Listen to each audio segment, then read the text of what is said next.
Hello, everybody, and welcome to another day at Live at the Waterhole. My name is Taylor McCurdy, and I will be hosting you for the next 3 hours. And if this is your first time joining us, this is all live, this is all interactive, and I'm going to rely on you all sending me lots of wonderful questions and comments. Otherwise, who knows what I'm going to have to end up talking about on this show. So, if you are uncertain how to send your questions and comments through, it's pretty easy. All you have to do is comment on the YouTube chat, or what you can also do is you can head over to the WildEarth website. Perhaps you want to download the app, but otherwise you can put some questions in the question box. That's another great way. But I think we'll just hang on tight for a couple more minutes and watch these animals come through. And hopefully I'll get a couple of hellos from all of you, just so that I know that I'm not out here alone.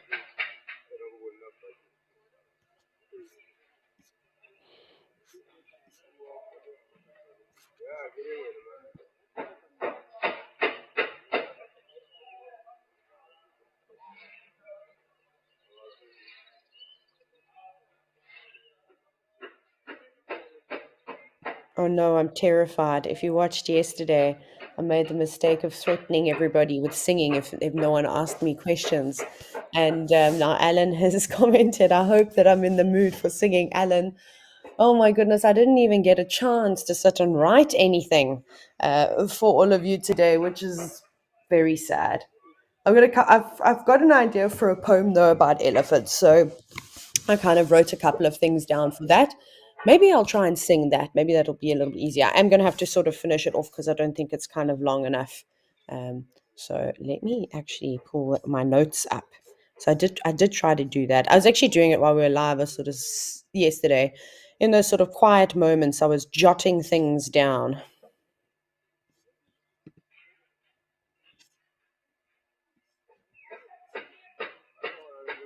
Oh my goodness, technology is so slow. Okay, I'll find it. I shall find it in a moment. Right. So we are at Jamala, which is a watering hole in Madikwe Game Reserve. So that's right far north of the country, just south of Botswana. In fact, they form there's basically a little border between the two countries. And I think it's going to be another really warm day today. So hopefully we're going to have lots of action. And just before we started, there were quite a few more giraffes, zebra, and a large herd of wildebeest. And they all sprinted in the opposite direction. And I'm not sure why. So I don't know if they picked up the scent of something. Oh, they're the wildebeest. Or if somebody just gave them a fright. If you are wondering what those hammering sounds are, exactly what you think it is some construction that's going around. So we'll just have to pretend that it's not there. This is actually the perfect place for predators to sort of wait around. There's so much cover.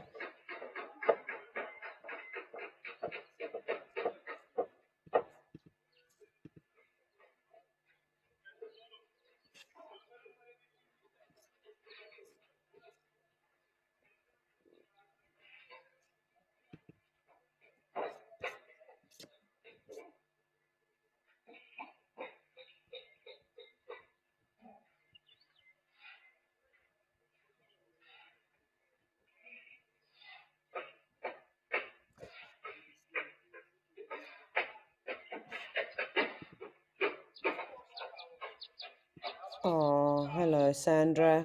How good to hear from you. You've said that you enjoy my company. That's wonderful because I don't know if many people can say that about me, especially when you get to know me in person. No, I'm only teasing. I'm not too bad. My dog likes me, so that's probably the most important thing, isn't it? Giraffe, how do you do? Very sad about giraffe. I don't know if we've all been reading like the latest research and anything around that. But very sadly, in just the last 3 decades, the giraffe population, so the giraffe species all over Africa, have declined over 40%, which is horrifying. And they've guessed that there's anywhere between 80 and 140,000 giraffe left.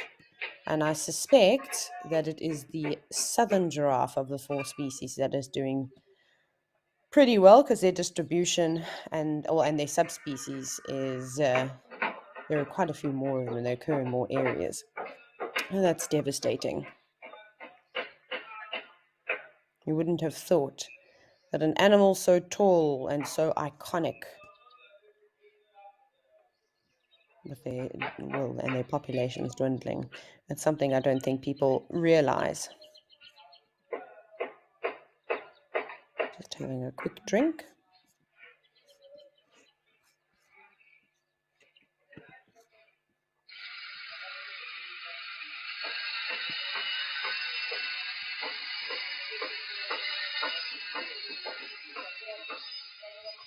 Joe, you've just said you only discovered this channel yesterday, and now you're... Oh, well, tell us how you actually found it. And please do share it with your friends and family.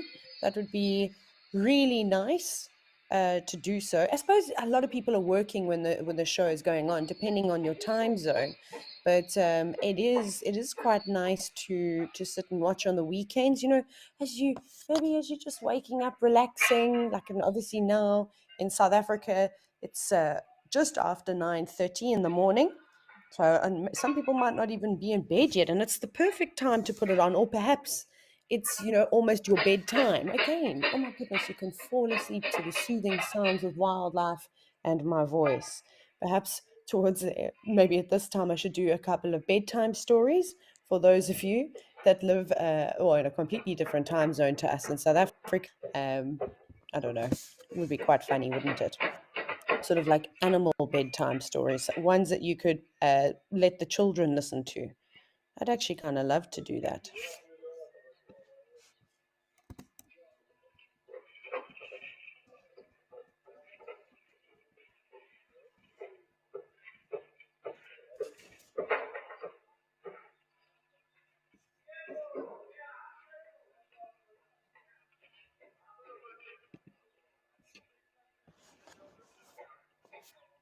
Oreo, you've asked how. You said happy Saturday. Happy Saturday to you too. And you're wondering how many birds have we got on our... One thing that we're going to do today is, Oriel, we are going to visit Tembe Elephant Camera, but we'll do that much later. We'll let it warm up a bit, because we got a glimpse yesterday of how many water birds are actually around. But I didn't count them because we didn't have proper views. And then also, where were we? No, it wasn't Tau. Which camera were we at? We also had some amazing birds popping in. I can't remember. Anyways, we'll figure it. We'll try and remember later. Let's count. We'll start. So, Tembe Elephant Park, that camera on the east coast of South Africa. We managed to get dark-capped bulbuls, African jacana, Egyptian geese, and a red-eyed dove, which we heard. Cat-eye pan, which is in Olifants West Game Reserve, with the Cape Starling, red-billed oxpeckers, and a blue waxbill. We heard those. Then Campus Dam, of course, lesser flamingos and greater flamingos. And what did we decide on again? Oh, my brain doesn't work sometimes. It's so hard to retain all of this information all in one go. I wish you could all be in my brain for one day. Oh, it was a coot. It was the red knob coots that we had swimming. Was it them that we had them swimming around at Comfort Dam?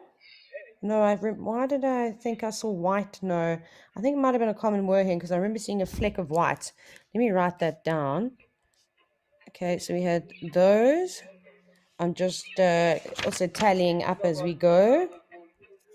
And then you have to all bear with me. Okakuya, we had Egyptian geese, little grebes, Corey bustard, and pied crows. I'm sure, I don't know if we had doves, so that's another 4 we can add to the list. In Cora, we only had Birchall starlings and yellow-billed hornbills. And then Aldonio, we haven't really done much. And I think let's just go with a ring-necked dove for now. We'll have a look a little bit later and see if any of the Birchalls. No, you know what we did? We have had not Birchall starlings. We've had Hildebrand starling, at least I remember Hildebrand starling, but I don't think we recently saw the superb. So that's another 2. And yeah, okay. Right, so that's 2, 4, 8, 11, 14. Wait, is that it? Oh, yeah, no, 14, 18. 18 birds, Oriel. Not that much. We've still got a lot to go. Let's see what we've got here. Obviously, the kudu have come in. I don't know if we've got red-billed oxpecker for Jamala. Actually, haven't even started a Jamala list. That's disappointing. I'm going to start it down here. So we'll have a look and see. If you can see any movement on the cameras, let me know. Okay, and it's always tricky to get the small birds. But I mean, it's a good drinking spot for doves and starling species we should see around here. There's lots of little swift or swallows flying around, but I'm never going to get an identification on them. They're just flying too quick, and I can't see any coloration.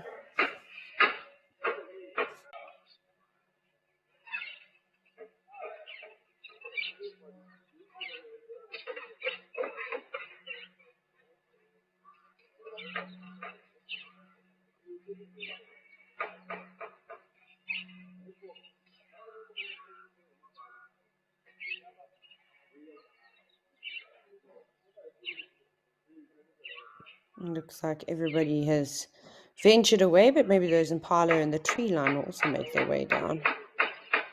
We have a little wide look. Someone's hooting. Oi, we don't hoot in the bush. I prefer a whistle. Thank you. Sorry, animals don't care though. It's so funny how wildlife habituates so easily. And I don't know if you all remember this. It was actually during a Nat Geo Wild TV show, and Jamie was sitting with the Nkahuma Pride. And I don't know why, I think we had a different vehicle or something along those lines, or the vehicle had gone in to get repaired and then they re-engaged the hooter. Now that's something that we typically remove when we're in the bush because you can bump it a million times and it's rather unpleasant. So naturally, Jamie just leaned up against her steering wheel as we normally would and went, bah! And the Nkumas, if I'm not mistaken, I don't know if they were sleeping or on a kill, one of the two, they kind of lifted their heads up, looked at Jamie, and then carried on doing what they did. None of them ran away. But you can imagine that would have been quite a moment for Jamie. I'm sure she was so embarrassed. Of all sort of times it does happen. And recently, oh, Kudu, what's up? Off you go. And recently, while I've been on safari as well, just, driving around myself, I've been in vehicles, again, where the hooters are not disengaged, and hooted so many times. It's so awkward. Especially like when you I normally will like go onto my knees onto the chair and then face the guests. So then my back is towards the steering wheel. And if you lean up against it, goodness, it's a disaster. See, there are birds flying in. I don't know if you can see on the left-hand side of the screen where it's very white and there's like some little logs and things like that. Kind of, they're going down to drink over there. So perhaps we can zoom in. And as you all know, there is a little bit of a delay when we do zoom, so just bear with us. But I can see lots of things flying around. Perhaps that's a dove. I can't really tell you which dove it is because the red-eyed dove, the ring-necked dove, and what's the other one? The mourning dove can look very, very similar. But as I'm watching them fly, because I know the ring-necked doves are so commonly distributed across South Africa, I'm looking for the white tail feathers. And then the red-eyed dove is another one that's fairly common. They are slightly bigger, but they've got gray tail feathers. So that's like a quick identification to help you when they are flying around. Well, at least that's the little trick that I use. Let's sit and be patient. Let's see if anything more comes down. There is something Oh, that was a Namakwa dove. Did you see that? It had, I don't know if you noticed it, it had the one that flew off where the impala are, had a very white breast and sort of bronzy wings. So I'm going to add that one to Jamala and I'm going to say a Namakwa dove. Do you all agree with me? Let me know in the comments. Of course, I'm not going to get it right all the time, but that's why you're here. You're here to help me. Stay up to date with the latest happenings at WildEarth. Discover what goes on behind the scenes and get a weekly recap of the best moments on the channel. He's got it! And he's straight up a tree! Sign up to be an explorer and receive our newsletter written just for you and sent straight to your inbox every week. WildEarth Explorers, a club for people who are passionate about nature. Thank you for joining us and have a fantastic morning.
Some Namakwa doves, and now we've got some bigger doves that have arrived in the scene. So you can see that you can see the size difference between the two because there is a Namakwa dove. Like there we go, you'll see it flying. It's kind of just to the right of where the two big grey doves are. So that they're much smaller in size. I think these are ringneck doves. I'm just trying to see, just confirm if I am. It's hard to see this ring around the neck, which is an identifying feature because you also get laughing doves. But again, they're smaller and they're just sort of more playing in color. But those look quite big. So I'm fairly confident in saying that those were ringneck doves. So we can add that to the list. Now we've got 2 for Jamala. And then remember, we are allowing,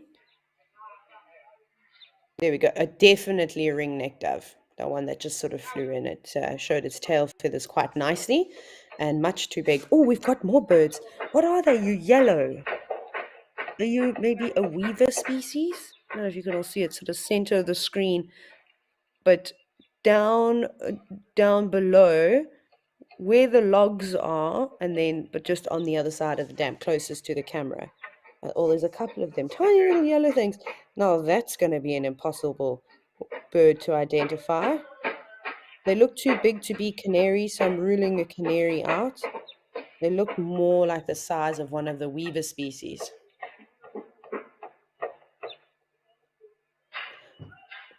Chicken 45, you said you see a blue wax bill to the side. Which side? Where? Left or right? That's very cool. I'm going to take your word for it. Blue and chicken 45. We're adding blue waxbill to the list. Those are tiny birds. That is pretty amazing that you're able to see that. Hello, zebra, right on time. Will we get some oxpeckers joining them?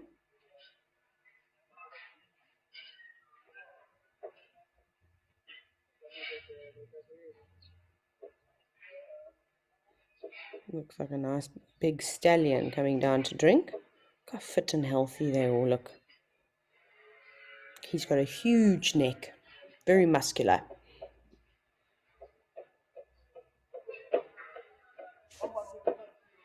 Coming straight in to have a drink. No, never mind, just getting mud on their socks.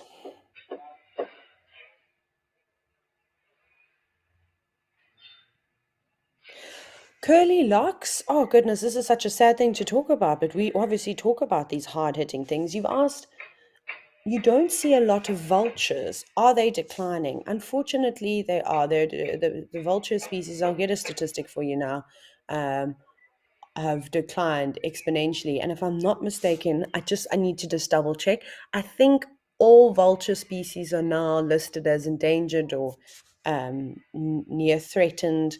Don't take my word on it. I know I need to just double check that fact. So there are many different reasons why we don't see a lot of vultures. Firstly, vultures, can't hunt on their own, barring like the bearded vulture. And I think there was one recorded case with a Cape vulture that had hunted, I forget what it was, like a small mammal or something along those lines. However, they've got these rather large stubby toes and they don't have particularly sharp talons, so that makes it increasingly difficult for them to go out and hunt on their own. So they do rely on animals, dying of natural death or perhaps cleaning up a carcass after a predator, whichever predator species it is, has kind of been around. So that's kind of something that they need to be able to feed. So if there aren't a lot of carcasses and things around, then you probably won't see the vultures. The next thing is habitat loss, and habitat loss is affecting them in the ways that there's not very many ideal breeding spots for them, which is a huge, huge problem. So obviously not all vultures make the same types of nests. For example, whiteback and hooded vultures, they nest in trees, and hooded vultures, in fact, like to nest deep in the tree, like in big trees like jackalberries along river lines. And then you'll find that whiteback vultures like to nest on big tall trees, but make their nest right at the top, like knobthorn and marula trees. So I'll come back to that though. And then one of the other reasons is power lines. A lot of vultures get electrocuted, and unfortunately, they also get poisoned.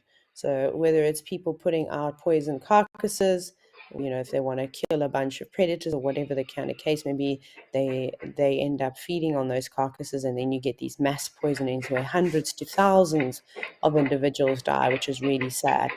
And then again, there are a couple more reasons, but the last one that I'm going to touch on is unfortunately because of traditional medicine. So some African cultures believe that because a vulture's eyesight is so good that they're able to see into the future, and by having the head of a vulture would theoretically give them powers to be able to see into the future. Well, that's just kind of one of the stories.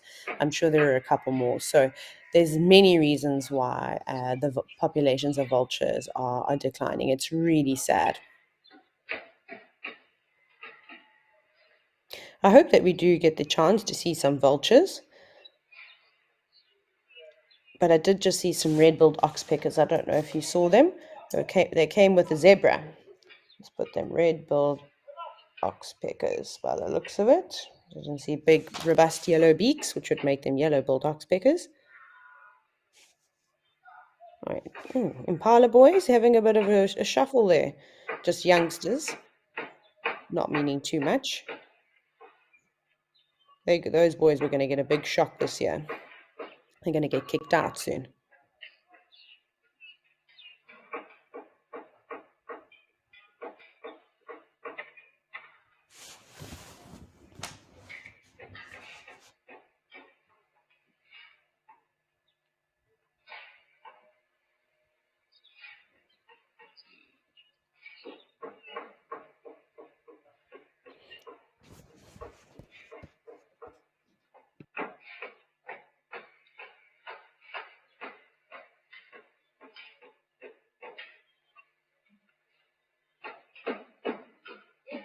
So we have an interesting question coming from the conversation in Final Control.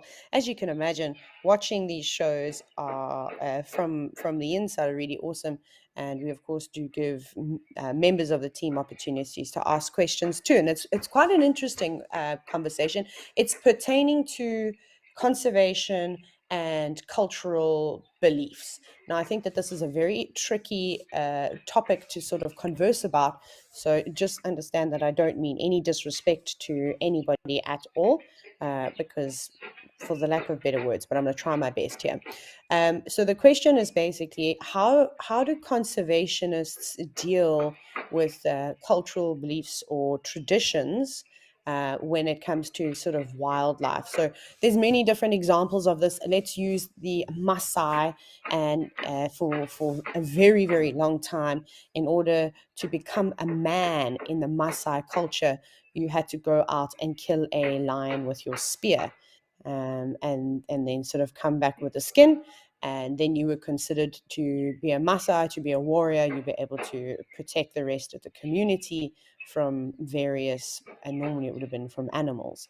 So that's kind of one thing. Of course, the example that I just said about uh, vultures and their abilities to see into the future, which we know is not true, or rhino horn is another one, of course, that you all know of, with people using rhino horn for various traditional medicines. A very very influential individual came out and said that his cancer many years ago was cured because of rhino horn. And I did read a study quite a long time ago, and I don't know if they've done anything more, where they did a test on rhino horn on lab rats, and they said in huge quantities, like unnecessary quantities, it can reduce a fever. Right? We've got lots of Western medicines that could definitely help with that. And there are probably a bunch of other herbal plant species that could do the same thing in not such large concentrations. So it is a very tricky thing. And personally, I don't think you can really change cultural beliefs. It's something, these are, not stories, for the lack of better words, that have been, or traditions that have been passed down for centuries. However, education is super important. So I think what we can do is, especially the youngsters, the young children that are growing up, is to educate them and to show them another way. So one of my favorite examples of what is actually being done now in Kenya by an organization called the Lion Guardians. Sorry, if you have also just tuned in now and you're wondering why I'm not talking about the impala and the zebra, we had a question about how do conservationists ethically deal with cultural beliefs and traditions pertaining to sort of animals. And so, as I was saying, now with this organization called Guardians, they're doing phenomenal work. So one of the biggest pressures that you have in the Mara Triangle and the Masai Mara Reserve in Kenya is lions going up into these communities and feasting on the livestock. Because as a predator, they don't know that they're doing anything wrong. They're just getting the easiest prey, right? They're like, this thing doesn't fight back. They keep it in a small enclosure. I can go in there and it's a buffet.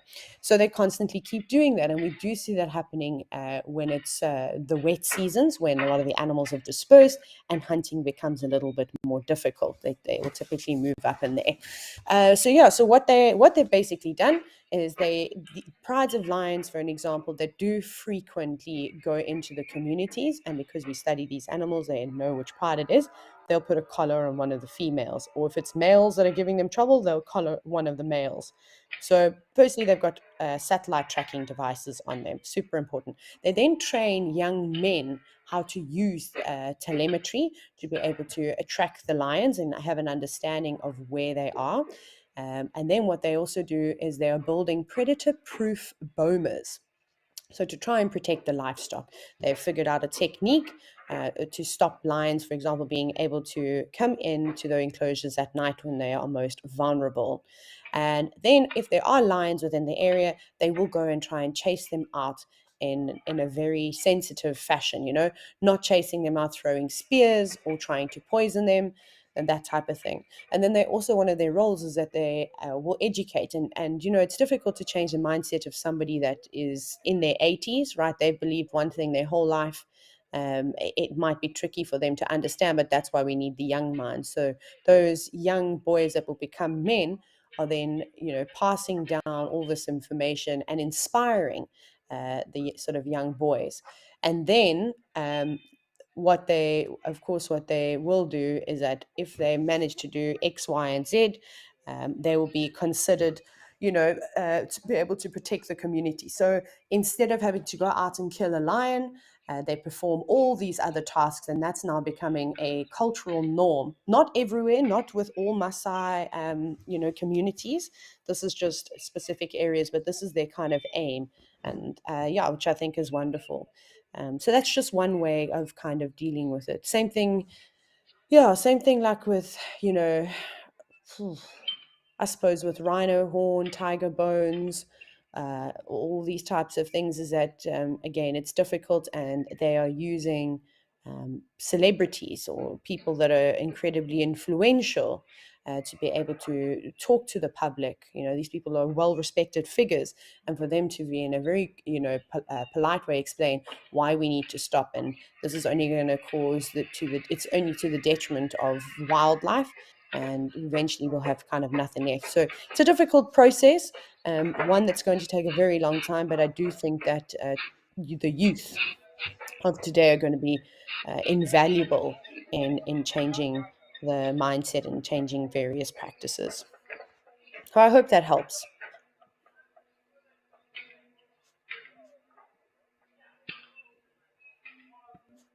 Oh, Sebastian, you're so sweet. You said that you actually appreciate when us as guides have these conversations. I find that a lot of guides are quite nervous to speak about these things. I think probably for a number of reasons. Perhaps they don't know or haven't done some research about these different organizations and actually what is being done. And then the other thing is, I think you've got to be quite, you might be quite careful, because you could potentially upset someone and cause some animosity. For those of you that know me, I really enjoy talking about the hard topics, because if we don't, how do we make a change? For me personally, ask these questions. I'll be very honest with you and say that I don't know. And I mean, I don't know all the things that are being done to change it. Something that is being done in South Africa is people have started growing medicinal plants. And obviously, medicinal plants are harvested illegally from wilderness areas.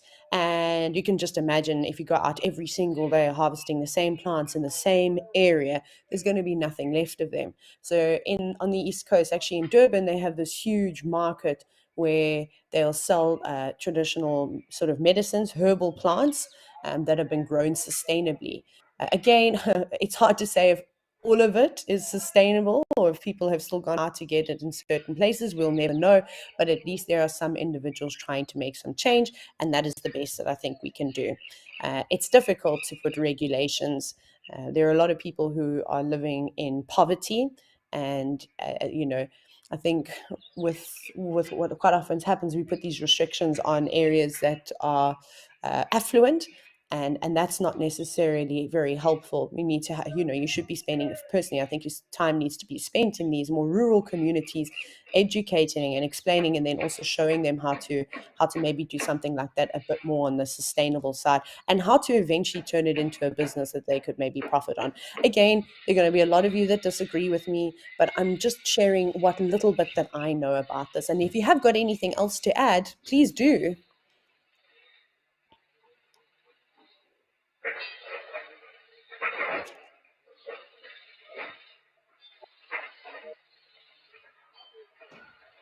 Sorry, I was just listening to what that funny noise was. I don't know what it was. Anyways, let's go over to my favorite camera. It seems as though some animals are around, of course, for a drink.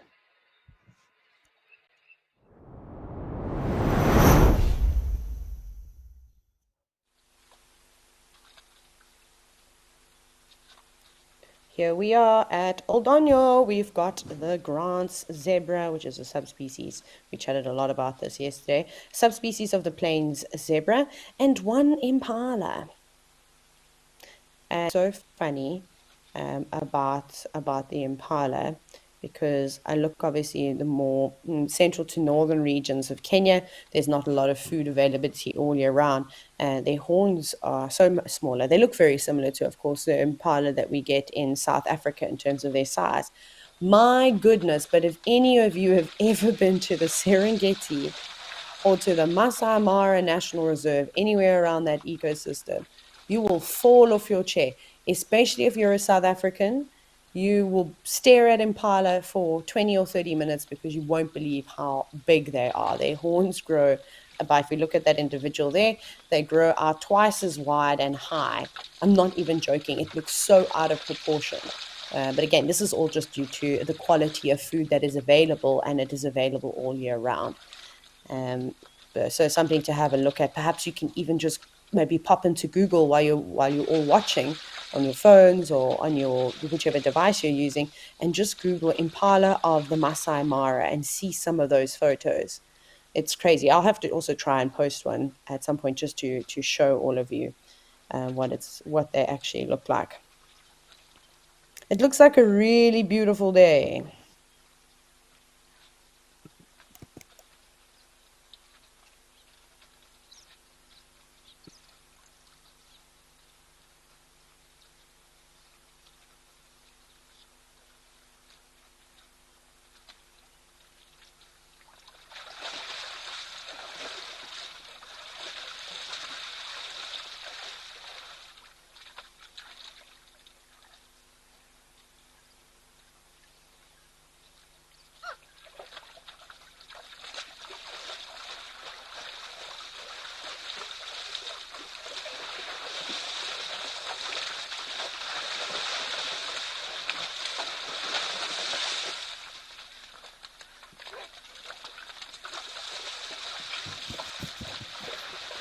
Andrew, the video guy, you've said that you think rutting by impala is both a blessing and a curse. I'm quite curious as to why you think that. Please so share a little bit more. It'd be interesting to have that kind of conversation.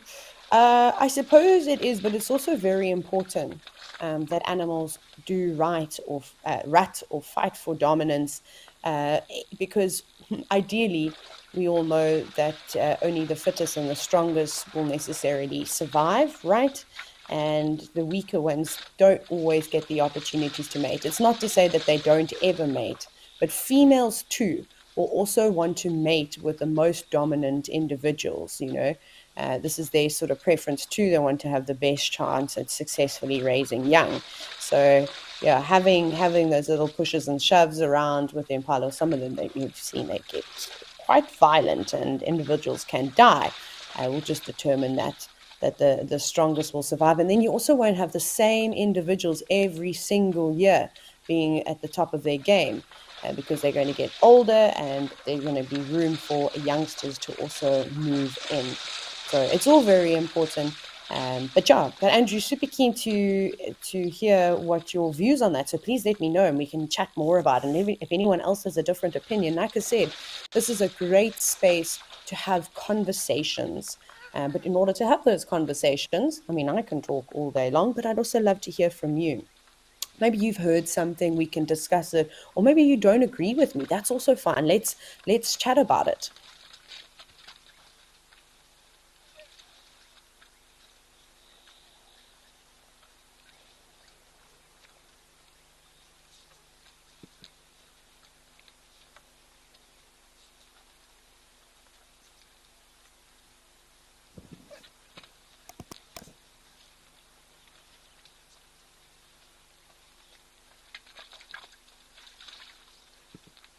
Jumbo Rafiki, you've asked or you've said that the zebra that we're seeing here in Aldonio seem to have darker stripes than the ones in South Africa, and you're wondering if they're a different species. So the reason why they look so much darker and they don't look dirty, I think that's maybe what you're referring to, is they are the same species, so plain zebra. However, what we're looking at now is actually a subspecies of the plain zebra. We call them the ground zebra. So they don't have the shadow stripe. And also depending on what dust they've been rolling in, can also change their coloration. But by not having that sort of dirty brown faded stripe in between the two dark stripes obviously makes the coloration pop a lot more. It's like sort of more striking. So I hope that helps you understand that a little better. And then we've got the fringe-eared oryx and a couple of common earlant also now having a drink.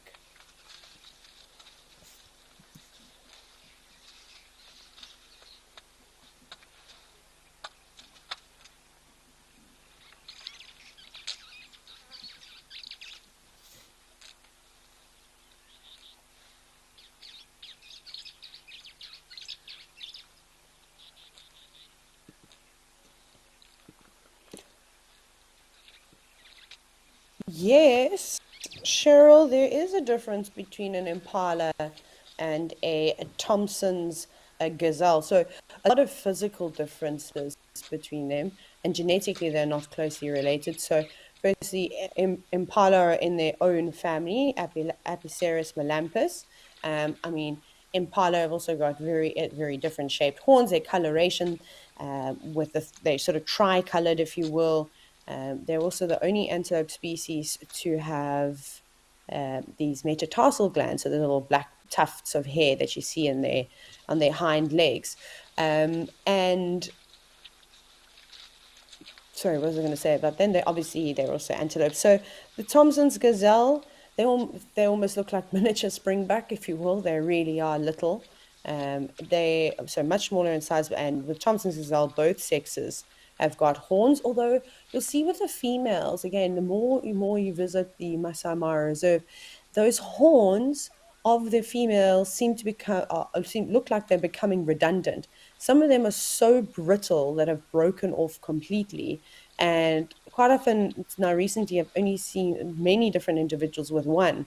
So I don't think that there's much use for for females to have their horns anymore, and I suspect over still obviously many years that they could potentially just not grow them at all.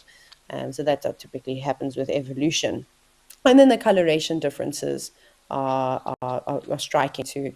They're much lighter in color. They also prefer and will typically only be out in open grassland system, where impala, they eat a variety of things, a variety of plant species, so they're highly adaptable, and you can find them in almost any environment. I just haven't seen them in forests. But to be fair, I have not spent a lot of time in forests, so I can't really say that, so don't take my word for that.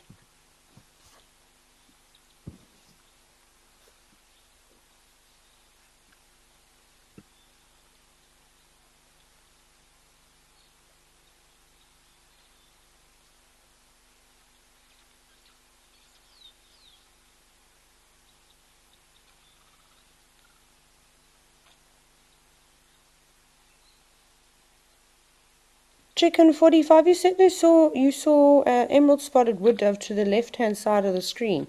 You see what happens when I just yap on for ages, I forget to look for birds. So thank you for reminding me. That's very helpful. I didn't see it, but I'm going to take your word on it. Let's go to Aldonio, emerald spotted wood dove. We'll keep an eye out for it again. Maybe it's still around, or maybe it kind of comes back. Well spotted. Is that Mount Kilimanjaro in the background?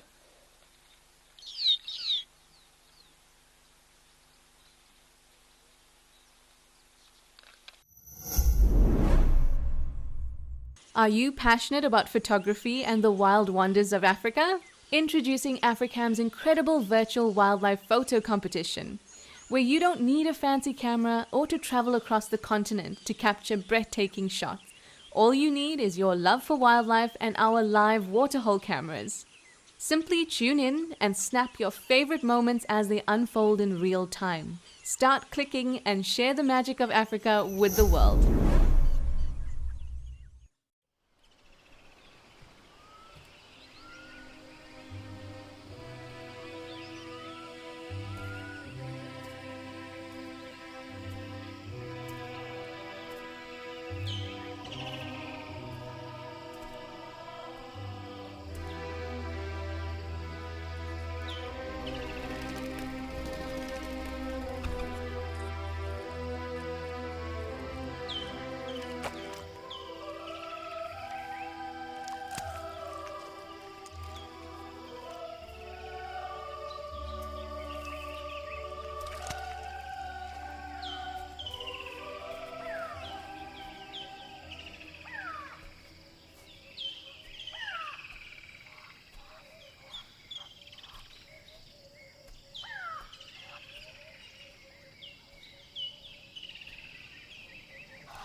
Wow, what a stunning view. This would also make a really good screensaver.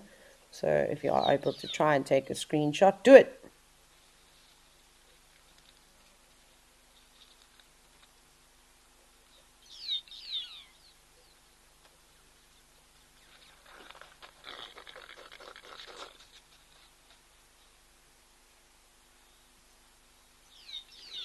Ah, there we go. So thank you so much. You have all confirmed it is Mount Kilimanjaro, and to the left is the Akibo summit. If I'm not mistaken, aren't there three? There's three distinct cones. So Akibo, which one to the left, the Mawenzi, and the Shira. So the Kibo is the tallest and the most well known of the three. But again, let me know, have you climbed it? What was it like? Or if you'd want to climb it.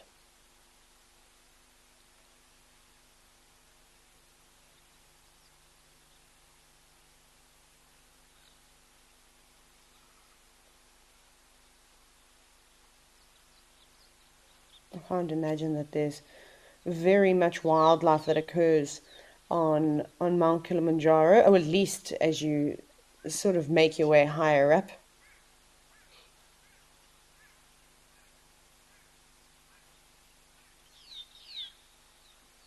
I think I just had a look now. One of them is the Kilimanjaro tree hyrax. Cool.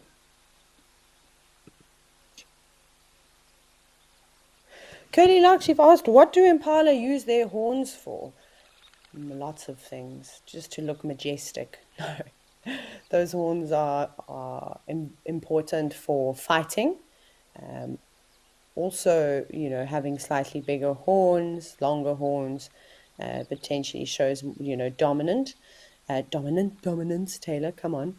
But for fighting, you'll see that they'll interlock their horns and they push and shove one another. And sometimes their horns snap off and can be quite often left inside their opponent, which is not ideal. I've seen on so many occasions impala running around with a horn stuck on their side. Some of them make it, some of them don't, and I'm assuming that the horn just sort of falls out. This is pretty with the giraffe that's coming to have a drink.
It seems like there's a couple more giraffe coming through. What time did I note yesterday when all the animals started coming down? I said I was going to do that, but now I cannot remember where I've written it.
Oh goodness, that giraffe had an interesting technique. Stretching out her legs, she sort of did a little flickerooski.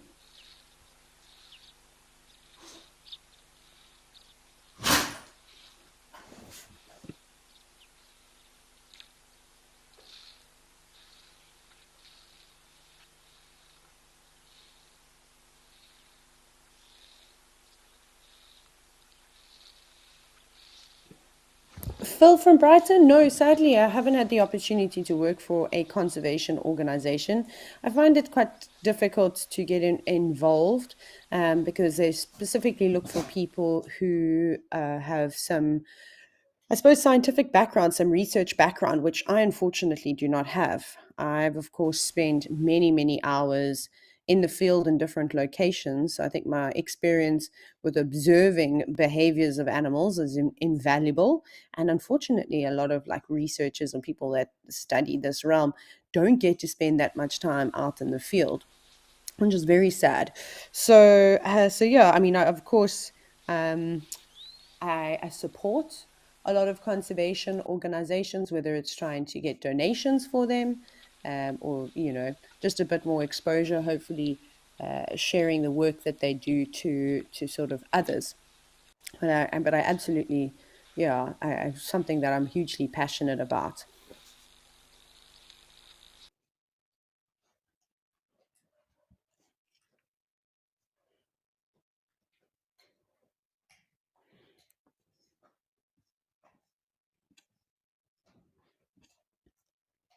Right. It seems as though something's happening at with this feed, so we're going to go across to Okukuyo and see what's happening that side.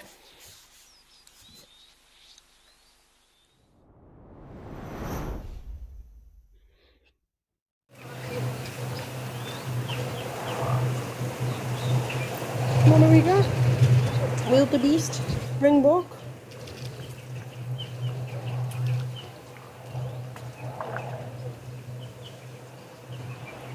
Not much else really.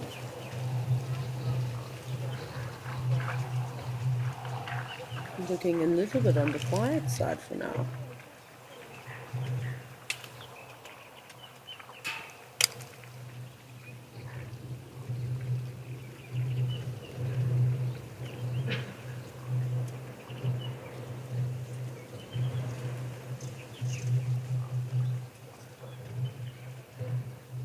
Namibia is definitely a country I'm going to explore. I'm going to have to add it to my wish list for next year. Next year I have to. Oh, there's one gemsbok in the distance as well.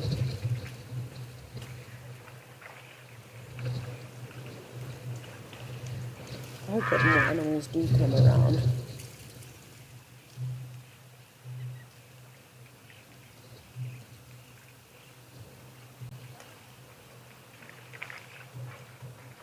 Otherwise it's going to be a very quiet show.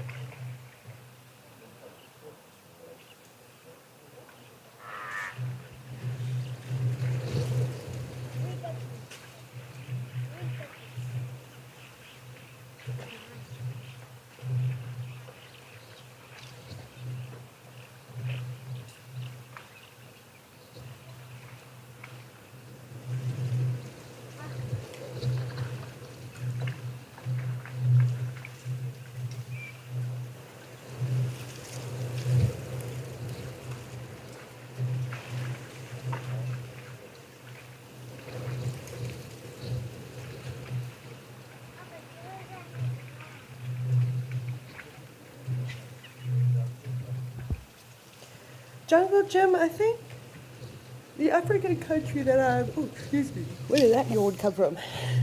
The African country that I've guided in the most has to be South Africa. Obviously, I spent a couple of years here, but I've also spent a long period of time in Zambia. I did some guiding and managing, and then I was up in Sri Lanka for a couple of months too. It was mainly training guides, but I did also take on some guests when the lodge was exceptionally busy.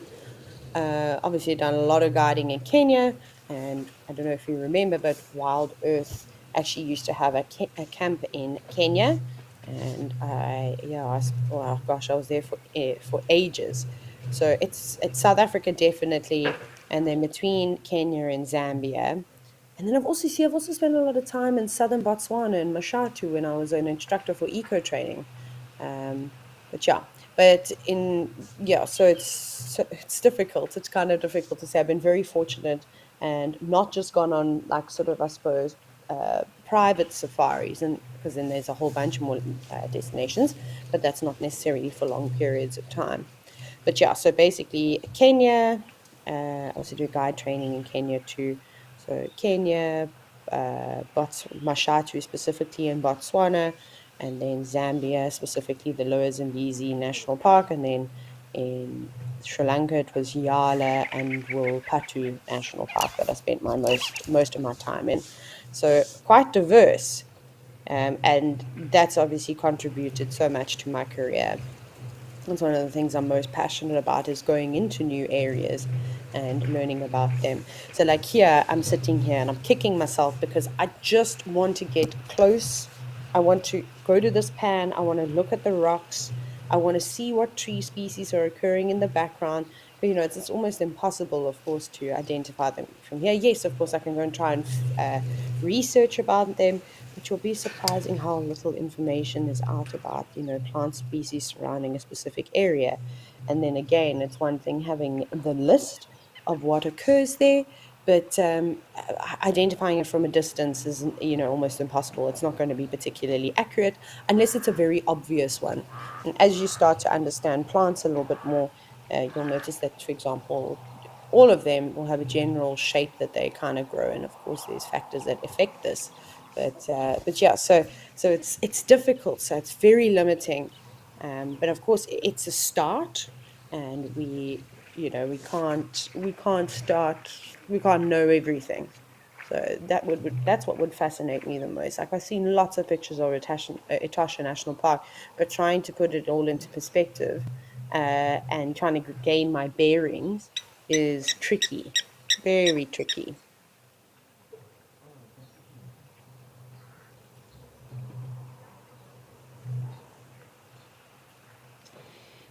Oh, Sasha, you've asked if I've ever seen a gorilla in real life.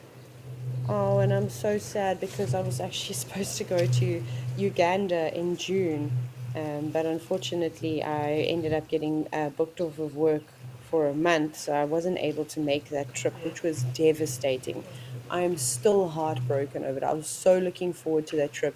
I really wanted to see gorillas, of course, but another animal that I was after was the shoebill stork. My goodness. So I hope that I get an opportunity to go back to Uganda and explore it and check it out. But that really was going to be one of the highlights for this year. But anyways, your health is obviously more important, and it was necessary for me to just take a step back from everything.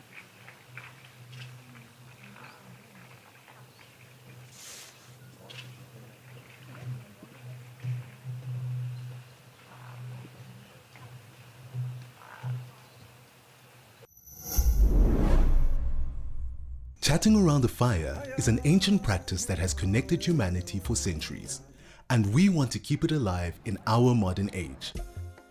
As an explorer, you'll have access to intimate gatherings with our naturalists, fascinating guests, and experts where we share knowledge, insights, and stories around a crackling fire.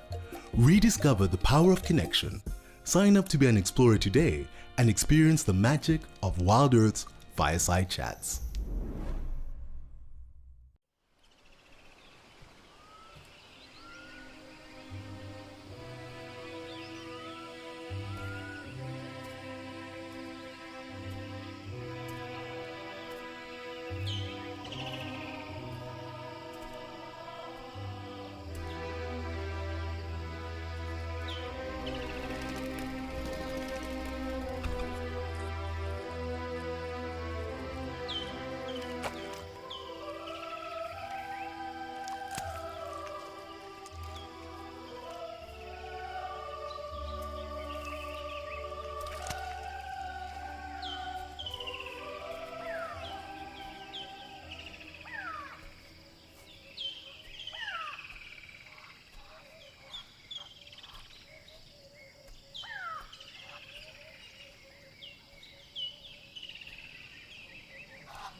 We're just patiently waiting now for wildlife to come closer. Everyone's taking their time. Oryx not walking a straight line, they're just zigzagging all over the place.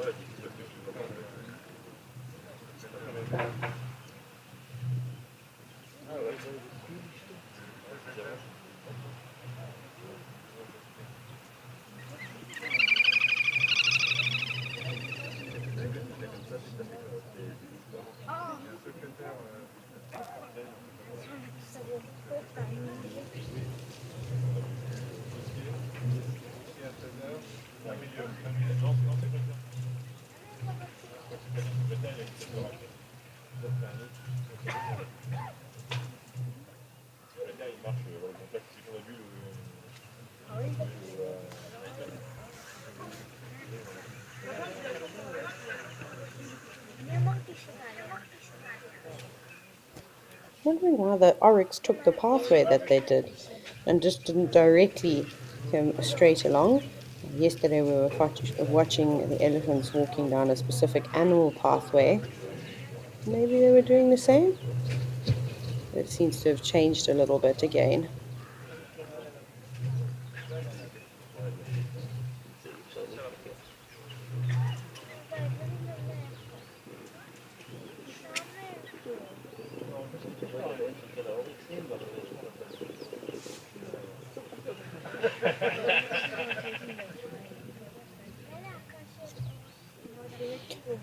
Oh, Monique! Oh my goodness! You know what? I think your question is brilliant about what is my favorite memory in Kenya, but I think should we hold off onto it until we get to Old Banyo again, and then I'm going to answer that question.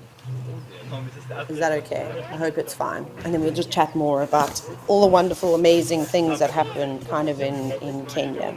But who's been to Namibia? Tell me where you've been in Namibia. Where's the best place to go? Maybe some of you have had some fantastic sightings.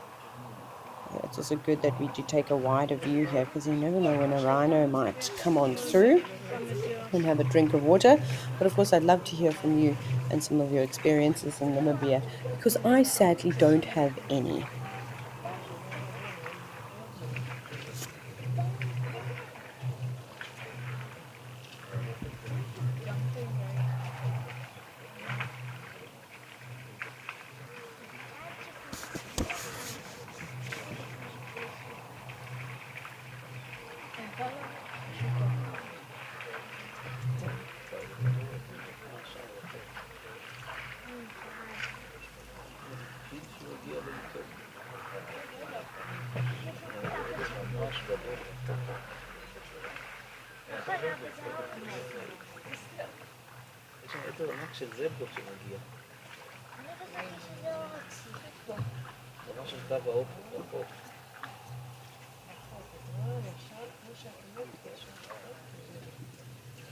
There the oryx are finally going for a dip.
Jazzy John, you've asked, why do herbivores always look so big around the stomach area? Interesting question. So a lot of it has got to do with their diet and their digestive system. In fact, that sort of creates a bloat. So, like for me, when you look at zebras have got some of the biggest stomachs, even hippo, and this is because their digestive system is very different. Then you look at things like, for example, impala and giraffe, and they don't necessarily have massive stomachs in relation to their size. Obviously, during the really good seasons when the rains have arrived and the vegetation is at its best, they're going to put on weight for sure. But it's very unlikely to find an obese animal out in the wild. There's so many environmental stresses that will affect it, and they're also constantly on the move. They just keep walking, walking, walking to find water and then to find the best availability of food. So they don't just kind of sit and hang around. Obviously, it's quite different with predators.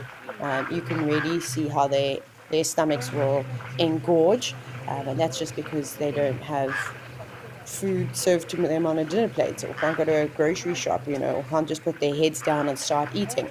That requires a lot of patience and stealth in order to catch their prey, and then they will eat as much of it as they can, so their stomachs can distend many times what it would be if it wasn't kind of full with food.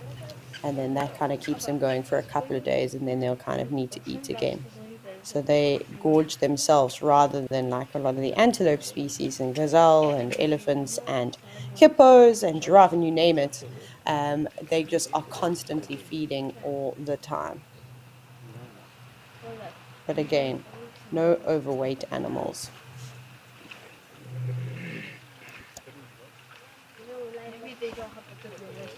They have like horns like that, and they have.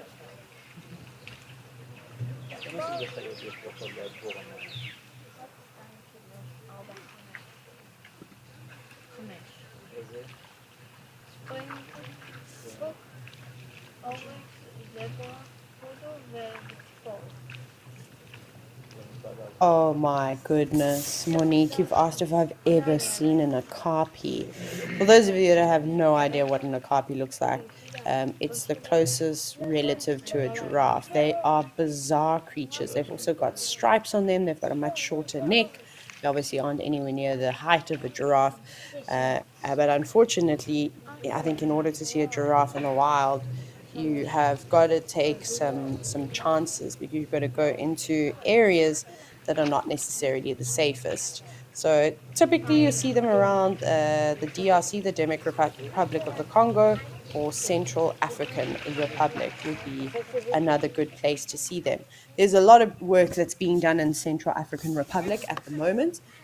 Chinko National Park is kind of one of them. There's an organization called African Parks that has taken it over, and they are desperately trying to sort of restore this wilderness area. It's one of the few places where forest and savanna elephants are seen in the same ecosystem.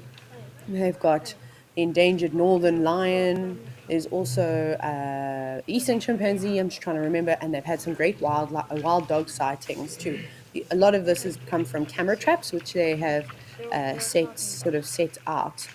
So hopefully, and because it forms a very like a common sort of a wetland area that is super important to connects a bunch of different countries with river systems. So it's super important that they do get that kind of fixed up, and then other countries surrounding that area, for example, like the DRC, Sudan, where else? Chad, I suppose, as well, would be another one of those. And I think, is it Angola? No, maybe not Angola. Maybe Angola. But yeah, anyways, they could potentially all be linked. Well, they are linked. They just need to create safe passages. So together with the already established national parks and some of the countries that I've just mentioned, hopefully it'll all become one big ecosystem.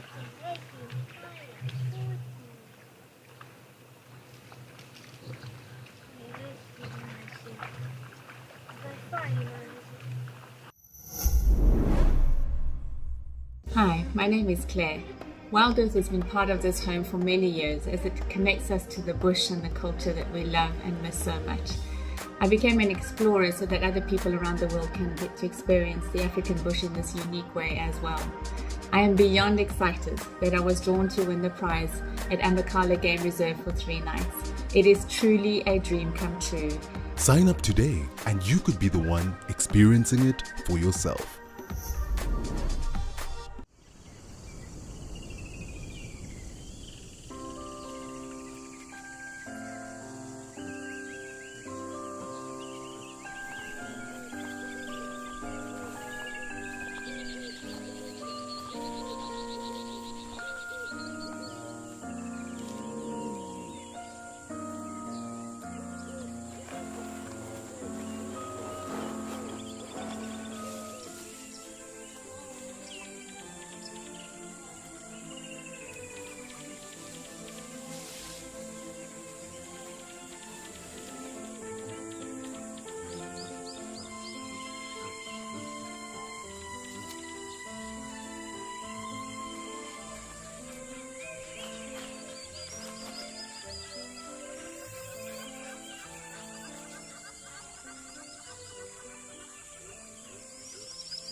It's starting to get a little bit busier now around the waterhole, with the kudu also joining. I'm trying to figure out what else is coming. Are they zebra or are they oryx?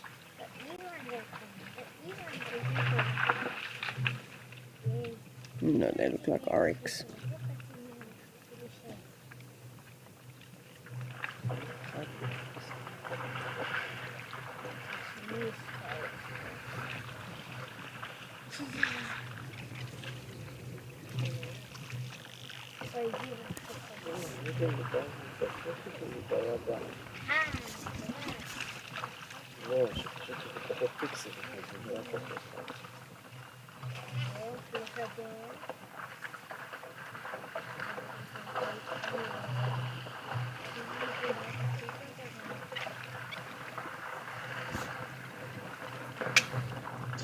There we go. Maybe we can take a closer view at some of the animals on the other side of the pan and see what's happening. And we can either look at the kudu or that big gathering of, I think there must be zebra in there too. Maybe it all was just zebra. My eyes were playing tricks on me. Oh, we've got eland too. That's cool.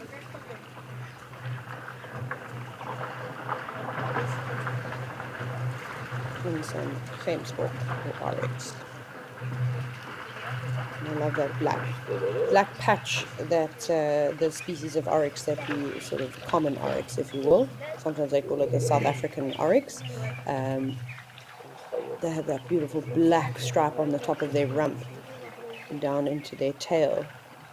It is a nice identifying feature. And now you can obviously see with these,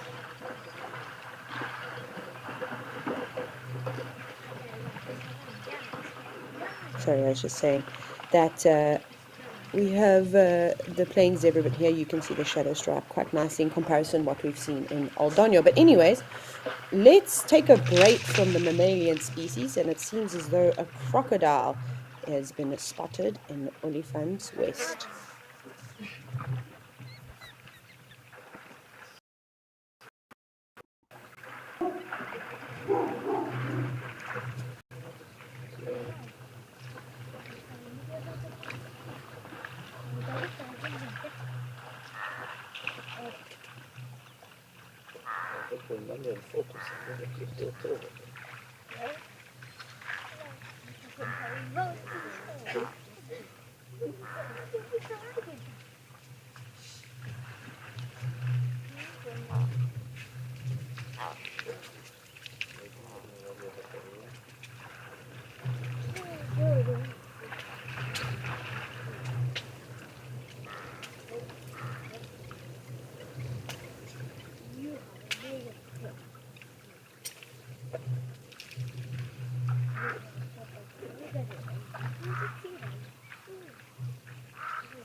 Yes, I see a bunch of them. Yours. So everyone, we just had to sort out a couple of technical difficulties, but they are fixed. Now we'll be going across to the Olifants River.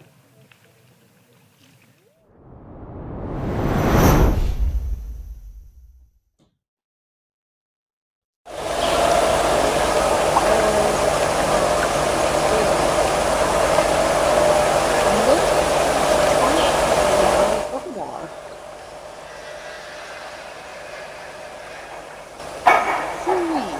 It's difficult to get an understanding, of actually how big this crocodile is, but it seems to be quite impressive. Look at how wide this individual is too. Obviously well fed, no shortage of food. I always think that hunting is a lot more difficult for crocodiles in South Africa, and I think that's one of the reasons why we don't see them get so big, because the food sources aren't as available. They eat a lot of fish here, and of course they'll try and catch animals that either cross the river or come down to have a drink, and they'll scavenge on carcasses too. But the reason why I said that is because if any of you have been to witness the Great Migration in East Africa, you will see how large those crocodiles get. They're some of the largest crocodiles I've ever seen in my life. Like, well over 4.5 meters, and I would not be surprised if some of them were reaching 5 meters and wide as well. That they look like that if they'd open their mouths, you could quite happily dive on in and not even touch its sides. Definitely could not pay any amount of money to enter murky waters of the Mara River, north of Zambezi, and I suppose any of the others. Maybe down the Eastern Cape would be fine because there's not really any crocodiles down there. It's a bit too cold. But yeah, obviously up here in the Lowveld, where this camera is, it's not too far away from Hoedspruit. I would not go across that water unless I could see the bottom, and then it would have to be the deepest knee deep. But even then, don't do it. Don't take a risk. And it doesn't look like it's a very nice day. It looks like it's quite overcast, which explains why this crocodile's come out onto the bank. Obviously be feeling a little bit chilly, so practicing a bit of thermoregulation, where it will absorb heat from the ground and whatever warmth it can get from the sun. Perhaps the sun's poking its head out between the clouds. But it doesn't look like it is going to go anywhere. It looks very comfortable in that position.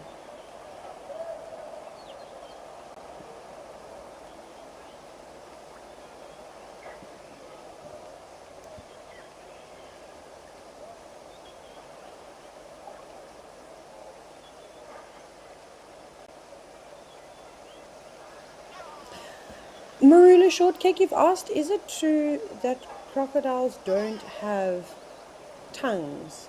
So as far as I understand, crocodiles do have tongues, but they are very different in like appearance and I suppose structure in comparison to what we maybe think of as a tongue. So their tongue is actually quite small and it's not versatile. They aren't able to use it in the manner in which we use it. The tongue is, it's obviously like us, it's attached to the floor of the roof of our mouth.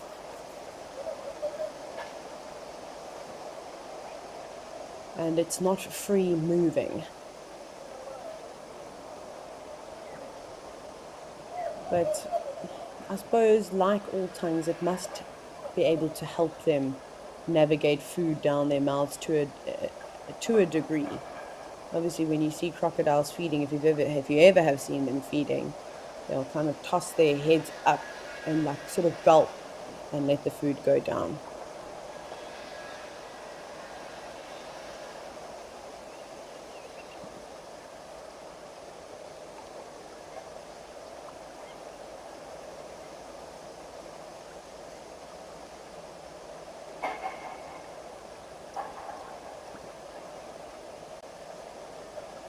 I would love to know how old this crocodile is. Can you imagine? Again, it would be nice to see like another crocodile, or not quite another crocodile, but another animal come past. Just so that we can understand how big it is.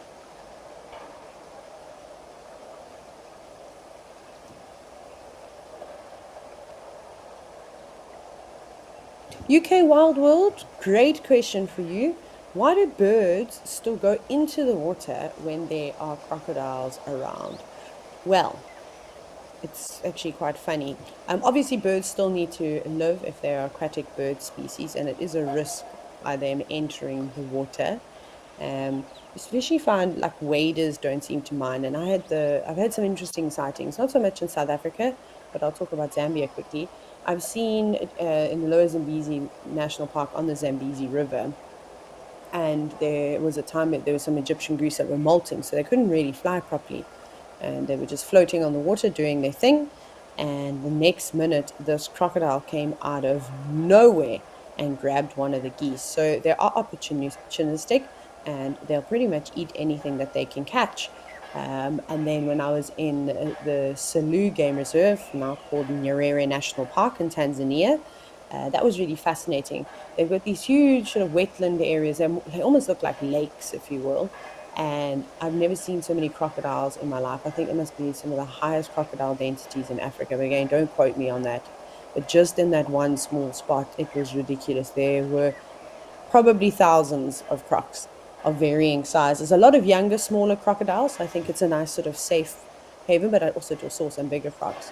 And when I tell you that that area was filled with birds, from pelicans to different types of storks, black-winged stilts, like you name it, every different species, not obviously not every, but many different species of wading birds and aquatic birds were interacting in and amongst these crocodiles. And they didn't seem to be bothered too much. I saw quite a few crocodiles that had caught fish and were feeding on them. The only time that I was there, but again, I wasn't there for a very long period of time, so it's not really an accurate assumption. But I did see one young crocodile, like it was maybe half a meter long, like not particularly big. I did see it chase after, what was that now? It might have been a black-winged stilt, which was very entertaining. Obviously, the stilt got away quite easily. So it's not to say that they won't. If there is an opportunity to grab one, then great. I mean, there's even some cases where crocodiles will lay like this on a bank and then open their mouths. And that's, of course, you'll see the goula flutter. It's a great way to regulate temperature too. But you see small species of birds actually coming around and pecking on the crocodile's teeth, maybe getting bits of debris that has been left between them. But super interesting. So, yeah, I think, again, anything goes in the wild. We have to be so careful, and I always say this, putting limitations on it. Just because we don't see a lot of crocodiles catching birds, it doesn't mean that they won't. I do suspect, however, that younger crocodiles might be more inclined to do so. But also those birds can get away quite quickly. If you're sitting on the surface of the water out in a big body of water and it's murky brown, good luck to you, right? You see it in the ocean where various aquatic bird species, cormorants and whatnot, they will get taken by sharks and even seals. So it does happen. I think if you are wading through the shallows, you've got a better chance of getting away, because that crocodile is going to end up revealing itself, again, depending on how small the croc is. So that's quite fascinating. So if you are a fan of crocodiles, highly recommend heading to Nyerere National Park, maybe combining it with Ruaha National Park, and you'll have a fantastic holiday. I thoroughly enjoyed Nyerere specifically. Nina, you've asked if the top of their heads show what sex they are. Gosh, I don't know. I haven't heard that before. And the only real accurate way, say, let's say to identify the sex is normally to investigate their sort of reproductive parts. Like, some reptiles, for example, the males and females might have slight color differences, but with crocodiles, as far as I'm aware, there's no sexual dimorphism other than necessarily size. Well, it's quite difficult to do.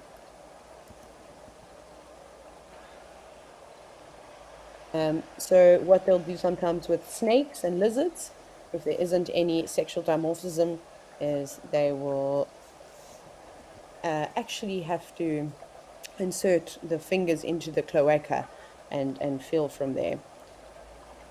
Yeah, but so like I said, it's difficult to tell the difference between a male and a female in this case, because you don't have another crocodile to compare. But males are typically much larger, and then the females are again slightly smaller. But females can still get quite big. And then I suppose maybe do males have a slightly broader head than females? But I imagine this would happen as they get slightly older. And again, I think you would need other individuals to compare them to. And I think that would take a lot of practice. Like, I wouldn't be very confident in, sitting and going, oh, that's a male crocodile, that's a female crocodile, without extensively looking. And Kenya would be quite nice to do that, just because there are such large and old crocodiles in the river. So yeah, what's really cool though at this time of the year, and I saw it now when I was just in Kenya literally last week.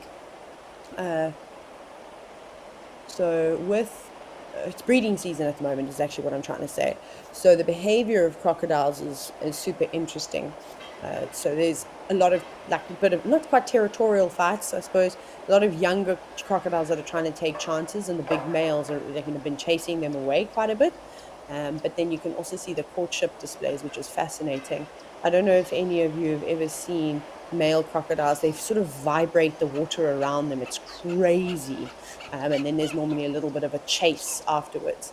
And I did see crocodiles mating while I was in Kenya now. You don't see much, of course, because it's done in the water, but you do see their heads sort of popping up and sticking up. And then obviously you can tell the male from the female because he's the one that's on top. So that's a good way, but again, that's a very specific time of the year.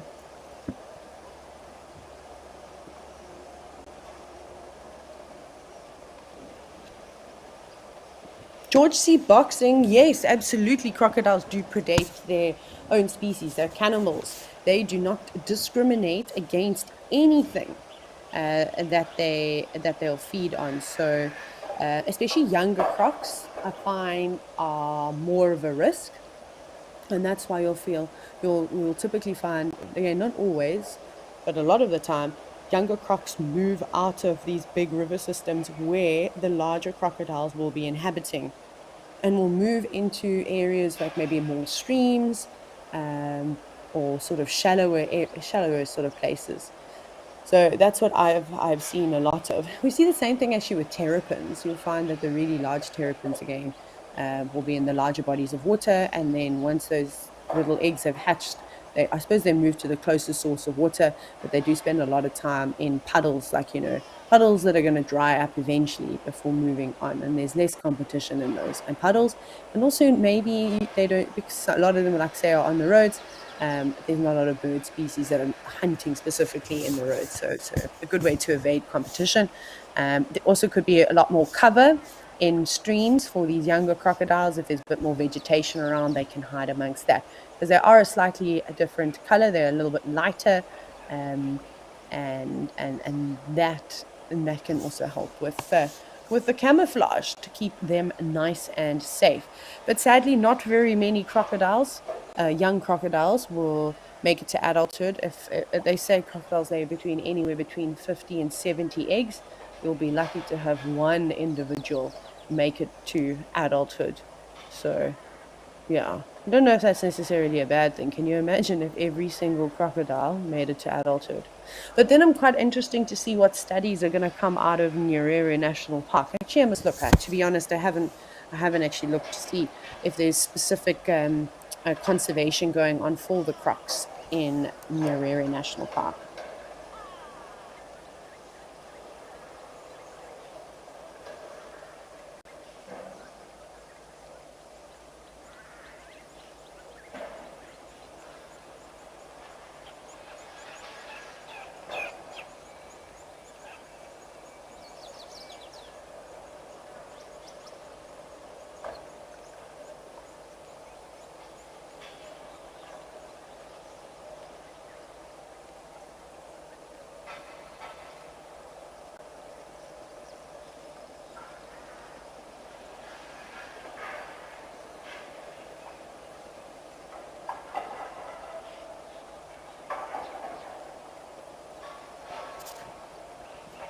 So, Rose, you've inquired about crocodiles and if they shed their skin. They do, but not, I think, in the sense that you're thinking of.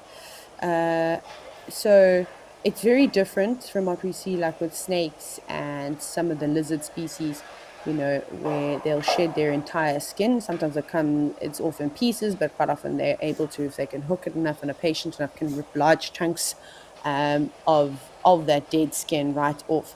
It typically happens scale by scale. So, small batches and small little patches, it will kind of come off, and then essentially they become loose, and then they fall off, and then the new scales will eventually become hardened. I think, from what I understand, I've never seen it, but it's something that I try and look out for, is that you can see the shedding around the head and the jaws of the crocodile. Has anyone ever noticed that before? Also feel like I haven't been particularly close to crocodiles, and even when you use binoculars, it could be a little bit tricky. That's something that I haven't seen, but it could be appear to be a slightly lighter color. Like we see in other reptiles that will shed their skins, they sort of look dull and not, yeah, not as, what is the word that I'm looking for there? Anyways,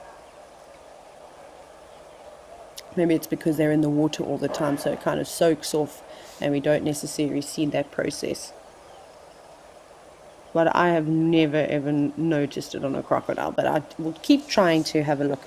It's hard to see in South Africa because we don't see crocodiles all that often. I mean, there's places you can go that are, specific, but just areas where there are a lot, or the density is higher, is easier. And obviously, if they're submerged underwater all day, well, that doesn't help our chances, does it?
Those sounds just go straight through you.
Oh my goodness, I don't actually know if you heard anything that I was just telling you.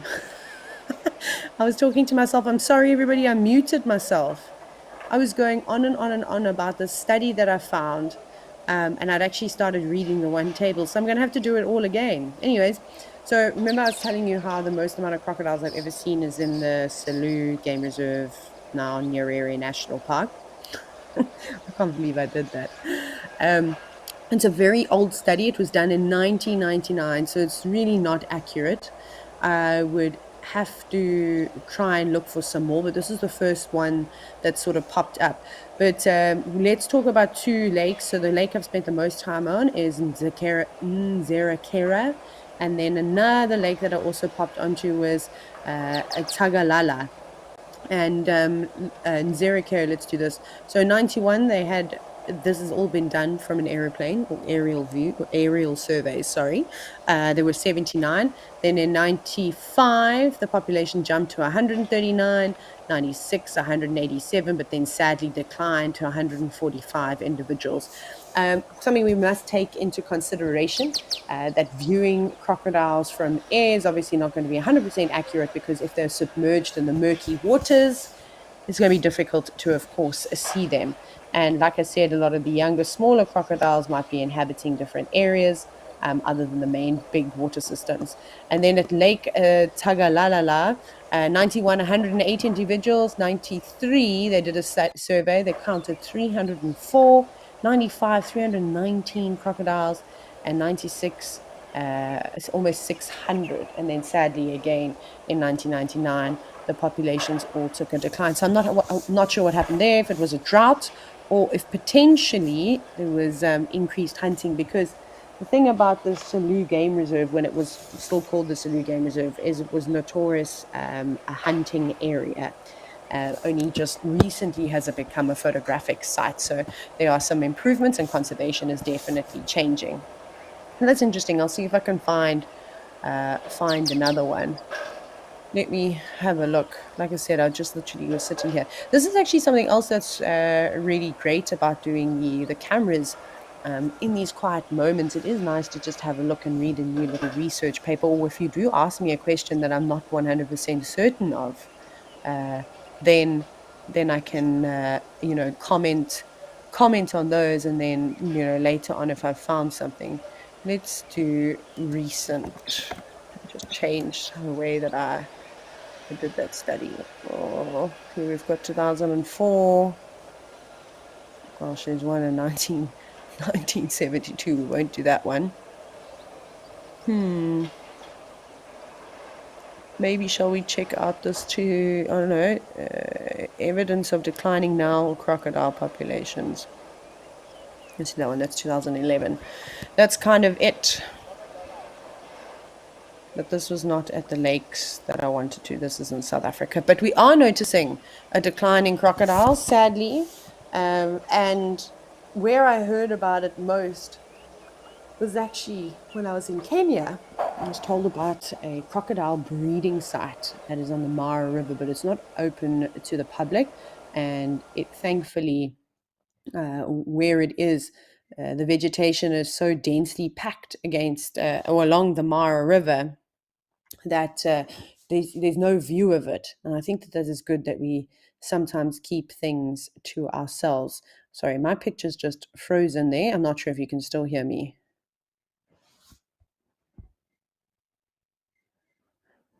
Okay, we'll continue that conversation. Let's go to Campus Dam where the flamingos are, and hopefully there's not a lot of wind.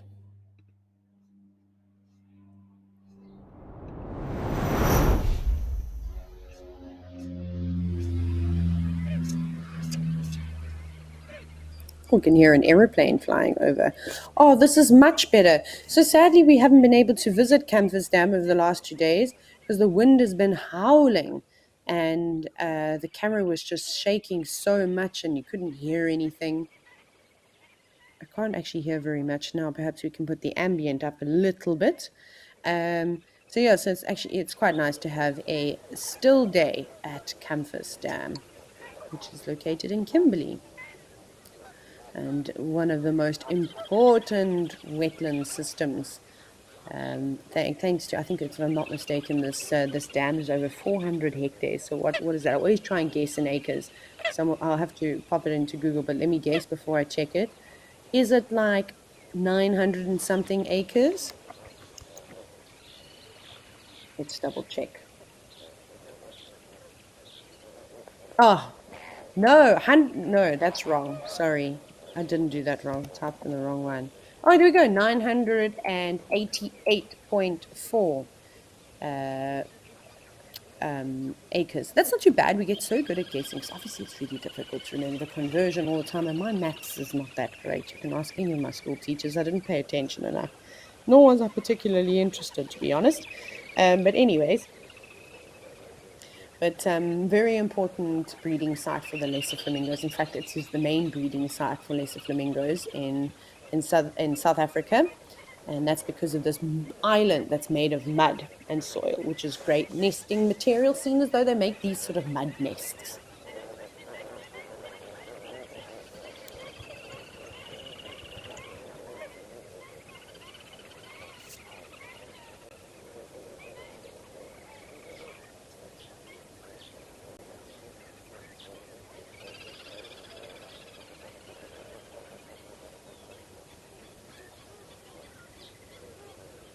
It's going to be quite interesting coming into the end of the year when summer sort of hits.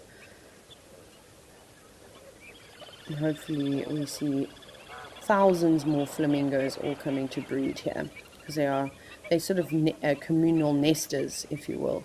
They'll all make their nests relatively close to one another, kind of like what you see if you've ever seen albatrosses and like lots of those like ocean aquatic bird species that all nest in very similar areas. But I suppose, like anything, like what we typically see in the Mara, a lot of the animals there, not necessarily just birds, don't have a very strict breeding season. And that's just because there's so much food available for them all year round. So potentially that could be the case with the flamingos too. But from my understanding, they will mostly breed in the summer months.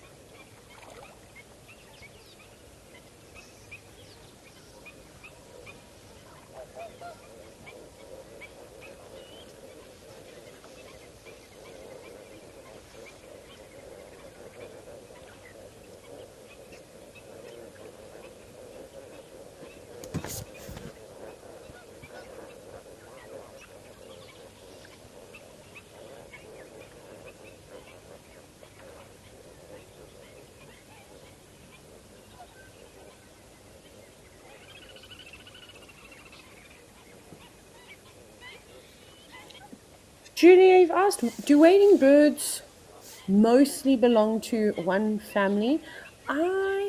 No. I would have to do a little bit more investigation into this, but I mean, obviously you've got things like herons and egrets, they're going to be in a family. You'll have shubel storks, they're going to be in their own family, separate to normal storks. Hammerkops are going to be in a completely different family too. And then maybe ibises and spoonbills, they're going to be in a different family as well. So it's difficult for me to name them all, unfortunately. Learning bird families is not one of my specialities, but perhaps an ornithologist would be good at that. I can, of course, pick up a bird book, but I don't necessarily think that it's, unless you understand what that Latin or scientific name means specifically, then it just makes you sound really smart, but a lot of people don't understand it. And to be fair, I can't pronounce half of them. So I wouldn't say yes. But remember, a lot of bird species are closely related, so they are grouped into one family. But I think that that's still going to change, just with what we've seen already with how technology is just constantly developing and changing. And that more and more individuals will be split, maybe added to a different family, or get their family of their own. And that's just all done with genetic testing, which is more accurate than using physical features to categorize animals.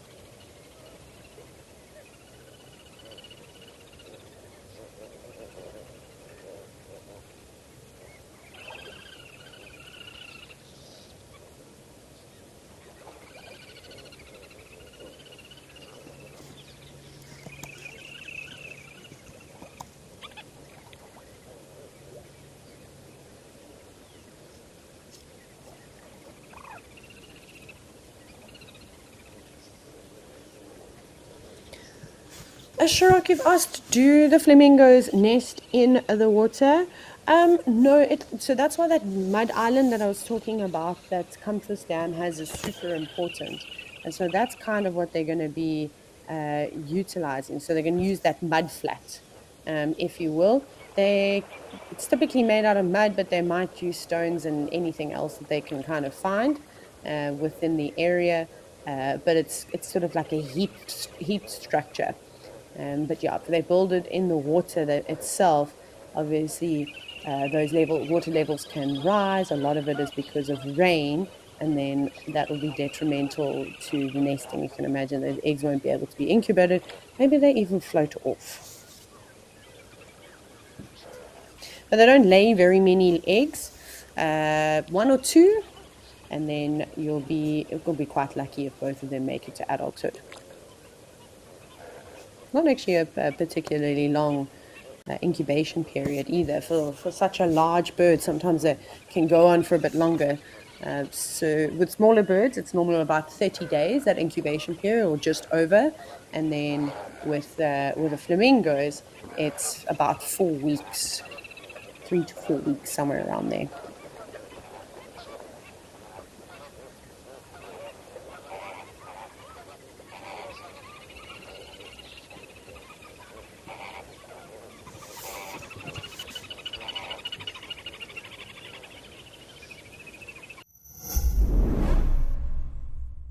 Do you love relaxing at a waterhole with the sights and sounds of Africa all around you? Well, we have some really exciting news for you.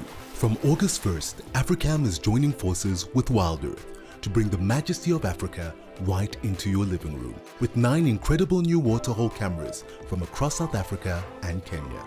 Get ready to embark on a new journey. This is Live at the Waterhole.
Oh no, I did the thing again where I muted myself. Oh my gosh, I've been having a whole conversation. What a silly belly.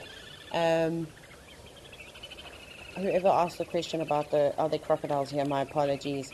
I highly doubt that there are. I've never seen anywhere that they have suggested that there are crocs.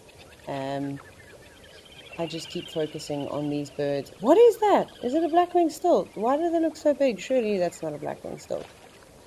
What is that thing? It's driving me insane. Someone help me. It's got a very wide breast. It's got black wings, like a black-winged stilt. It looks too big.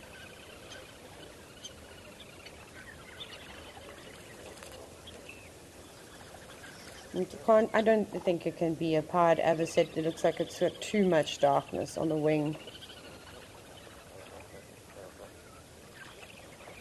I'll cry. I thought that was a stork. It looks so big. Does anyone else also see that, what I'm talking about? I mean, black-winged stilts, of course, have got like the longest legs of any other bird in relation to their, like, you know, their size, or relative to their size, sorry. So someone's going to have to help me here. Help me, tell me what bird that is, because I don't know. There it is, it's just taunting us.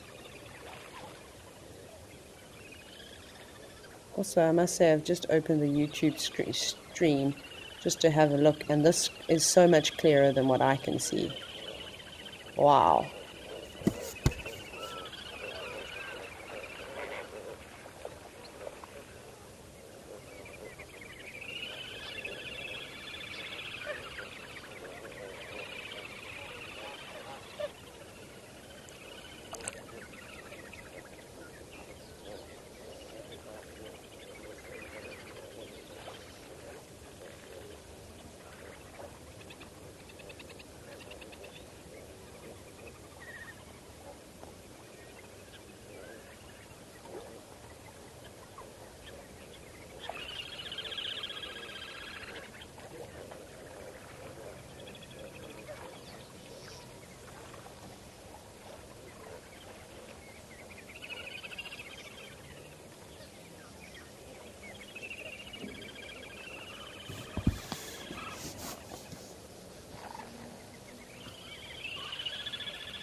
It's nice to listen to the common moorhens. I really do enjoy their calls.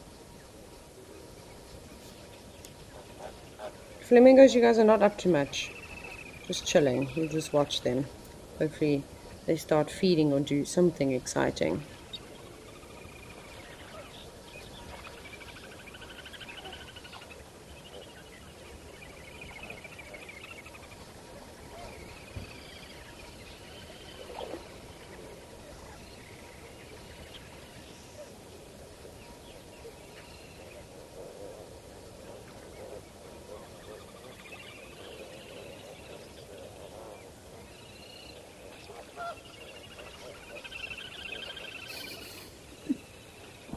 I can see a few of you saying that you've never heard me sing, then you wouldn't mind it if I did. I can't. Okay, wait.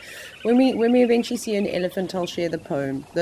I've got like 5 lines of a poem that I've written about elephants, but I need to finish it. I was just trying to add some things earlier when we were actually just sitting and watching the beautiful scene in Okakuya. Because I can't keep saying that I'm going to do something and then I don't. So I've got to get that done.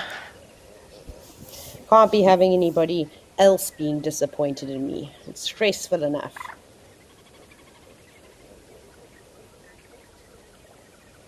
This is just amazing, though, you know, how much life this dam can provide. I mean, the flamingos obviously have a very special diet, being filter feeders, but then there's a lot of other birds like the black-winged stilts that just pick insects off the surface of the water or in the mud too. You see them frolicking about. And I'd love to be able to do like a sample and really understand. There must be fish in here too. Obviously, even though it is a dam, they could have introduced fish species, or they could have been transported here by flamingos and other birds in the form of eggs. And then, so yes, I have no idea what you would even find here. And unfortunately, most South Africans never find a reason to go anywhere near Kimberley. So I don't think I'm going to be visiting this area anytime soon. It's also really restricted, which is quite sad.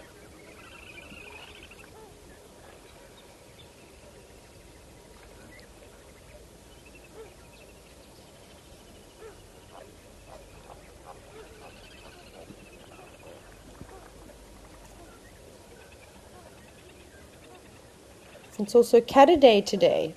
Catter Day. Even though we have not seen any cats on the live Waterhole show. Oh, I don't know. Have you seen cats when Ralph has been narrating or Steph has been narrating? I haven't heard of anything, but I'm sure our time will come. But hopefully you'll see some of those big cats a little bit later on the Sunset Safari. Or if you continue watching the cameras, you might also see them tonight. And if you have just joined us, maybe you've just woken up, or like I said, perhaps you're lying in bed trying to fall asleep. This is a live and interactive show, and it's always nice to hear from all of you. So please send on through your comments, either by commenting on the YouTube chat, or even better, hopping onto the WildEarth website and typing your questions into the question box. There's a wonderful team sitting in the studio,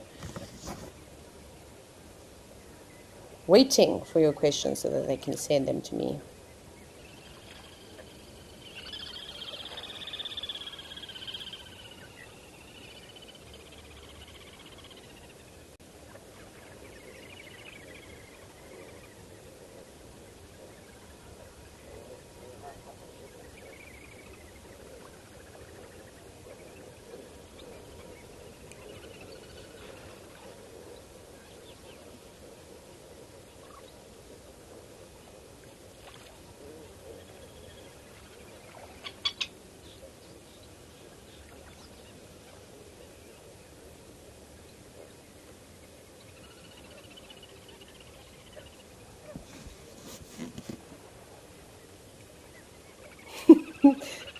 Who wants to count the flamingos with me? Because I've kind of got to the point now, I'm like, I don't know what else to tell you. We've spoken so much about their feeding habits. And the thing is that, you know, maybe it's your first time, and I'm glad. I hope that I've taught you something if it is your first time watching. But we all quite often talk about the same things. So over the next couple of days, I'm going to try and do some in-depth research. Did you hear? The schools are out. Yep, it's time for the school holidays, and WildEarth is celebrating with special content just for kids. Join us from the 21st to the 25th of August for 5 days of fun. Our guides will be taking on a number of survival tasks, and together we'll learn how to survive in the wilderness, build things, and have fun in the wild too. WildEarth Kids, it's in your nature.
okay, just roughly counting, and I probably missed a few because they all look like one. I got like somewhere between 145 and 160. Let's call it that. Did anybody else get anything close to that?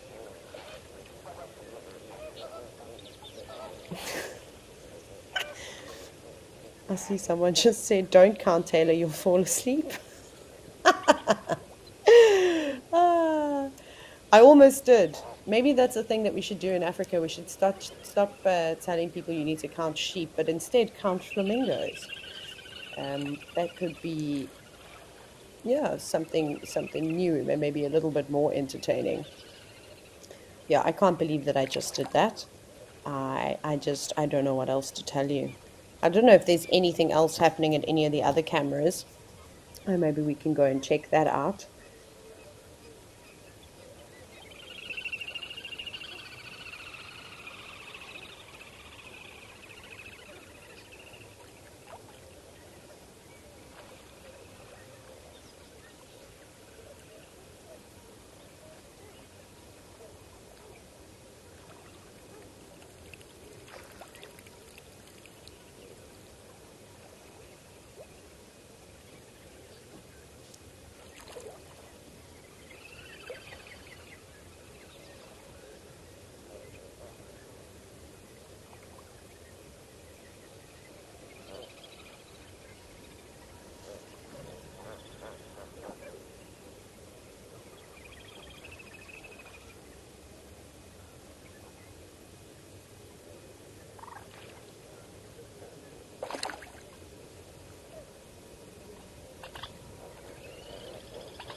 Okie dokie. It seems as though the flamingos will just have to wait for another day. Let's go across to Jamala and see if the elephants are still there.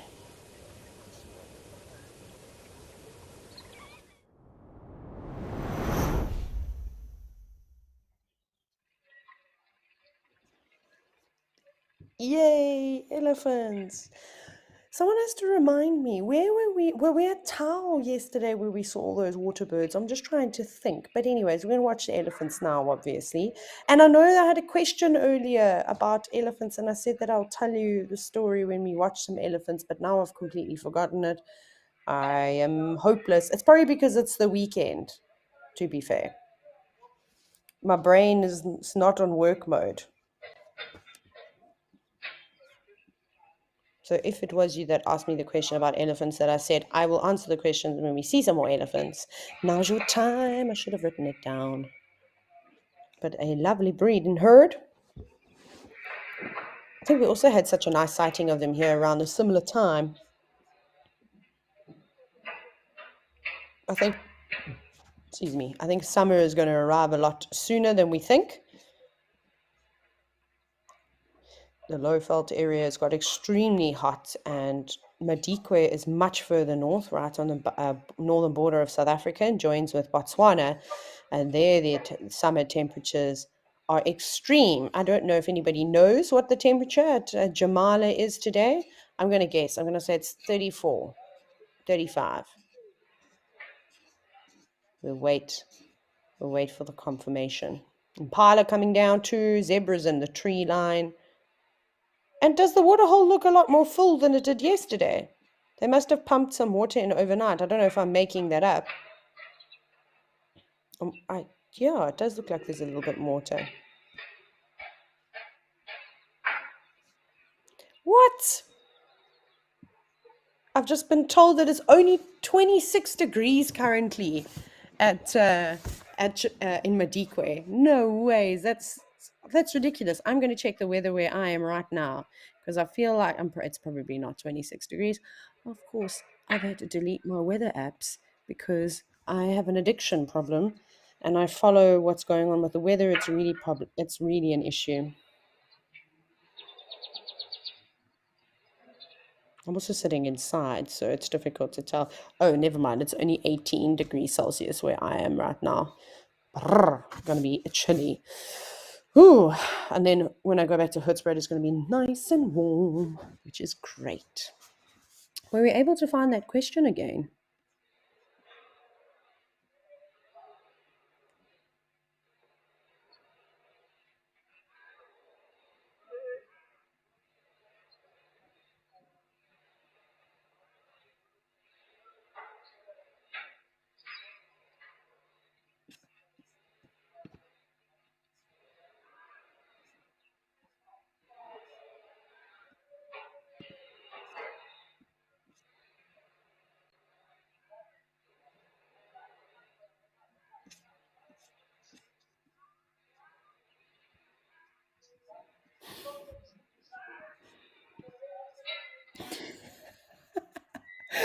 Oh goodness, apparently the question that I've been asking for wasn't even about elephants. It was about I've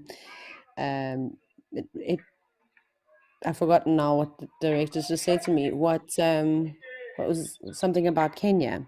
Oh well. My brain. Oh my, what my favorite sighting is. Crikey. I don't know how to control this. I think I'm going to go to the pet shop now and buy a couple more hamsters and get rid of these old things running around in my head because I can't. They're not working anymore. But anyways, elephants, you're just enjoying yourselves there. I really wish I could be an elephant for at least one day. It would be so wonderful to experience that. I'd do all sorts of things. I'd see how long I could walk for, how long I could run before I became really tired. The biggest tree that I could push over. It caused all sorts of a havoc.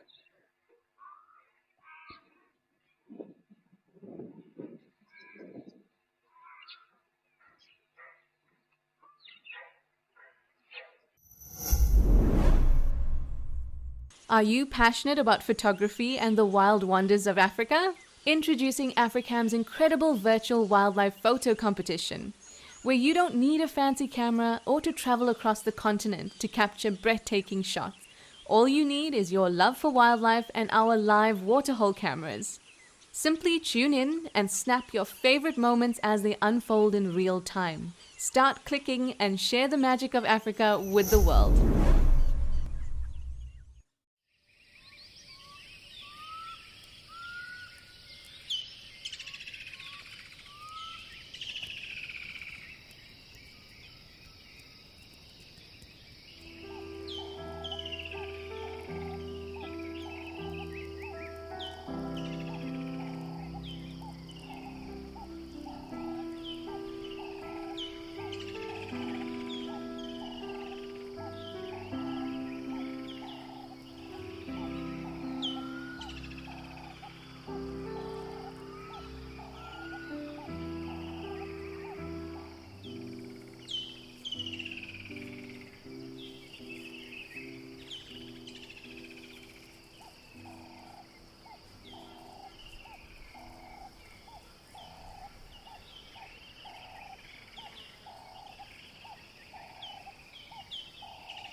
this and understand all the different senses of something like an elephant too.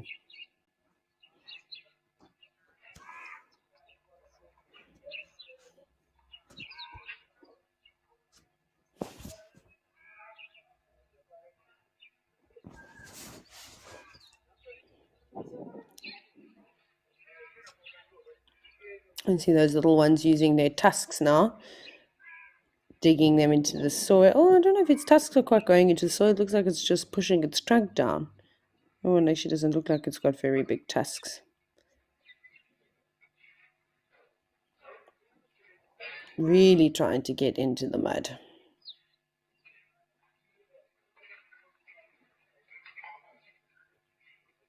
And the little one getting involved, perhaps it thought it was a wrestling match.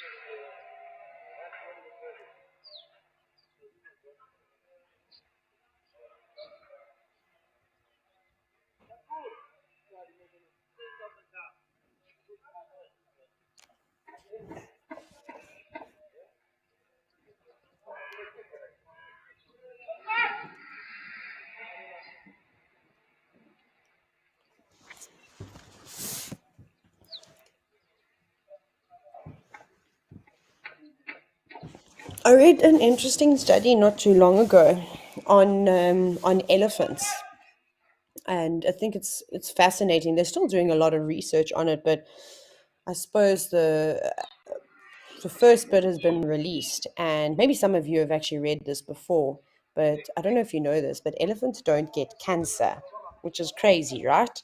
And in fact, elephants don't contract very many diseases and viruses at all. Of course, they're susceptible to anthrax, and I'm sure they often die because of the cyanobacteria algal blooms that form typically during dry season. But other than that, and there'll be a couple of others, but for the most part, it's not very common at all, and that's because of a specific gene. So they've got something. We all, as humans, as well, we and most mammal species have got something called the guardian of the genome, or however you want to pronounce it, genome, and the scientific word that they typically refer to it as is TP53 gene. So we as humans and a lot of other animal species have one. Elephants have 20 copies of it, which is crazy. So that makes them more sensitive to detecting DNA damage, which is so fascinating. Imagine if we all had more than one of that. And because they're able to detect any damage done to the DNA, they're less likely to grow tumors or even develop cancer. So very, very interesting, and I'm looking forward to the study continuing and sort of seeing what else comes out of it. I imagine that they're going to use that study for maybe for us as humans as well, and understand perhaps that might be the real fountain of youth, is how do we replicate that gene, and so humans have more than one of them. Well, I mean, to be fair, I don't quite understand the science behind it. I'm just happy as I am.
Everybody's getting involved. I like how they're all taking turns now to drink at the little pipe, which is in that corner. Here comes a young one also splashing through. You gonna have a mud bath?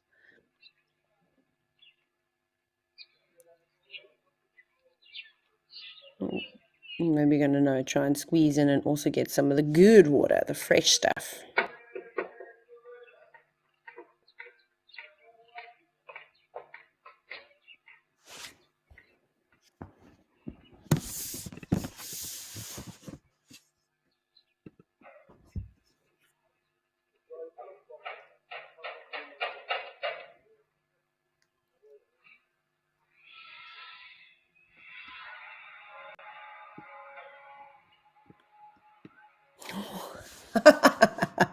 So continuing the conversation of what animals sense or what experience would you like to personally feel that animals kind of go through, and from mission control we've got what it would feel like to fledge, so basically go from, as a bird, that period of being in a nest, being completely helpless, to taking your first flight. And then the other one was emerging from an egg. How cool would that be? Interesting responses. So if any of you have any that you'd like to kind of chat about, let us know. I mean, I think flying will be a common thread. Many people, I think, will do that. I would personally like to understand eyesight better amongst the different animal species, comparing, say, elephant eyesight to how a lion sees things, how a rhino, do they see so badly, to birds of prey, being a vulture. Can you imagine how great your eyesight must also be? So I think that would be quite a cool thing. And then also how animals taste things differently. Obviously, they all have taste buds, as do we, but it's sort of not similar. So, like, I want to know, like, for an elephant, for an example, they eat lots of different vegetation, but I would love to understand how they taste something like a marula, the fruit, or even their leaves, in comparison to if I were to chew on a marula leaf. And obviously, I know the taste really well of the marula fruit. Is it the same, or is it not? I think that could be quite interesting.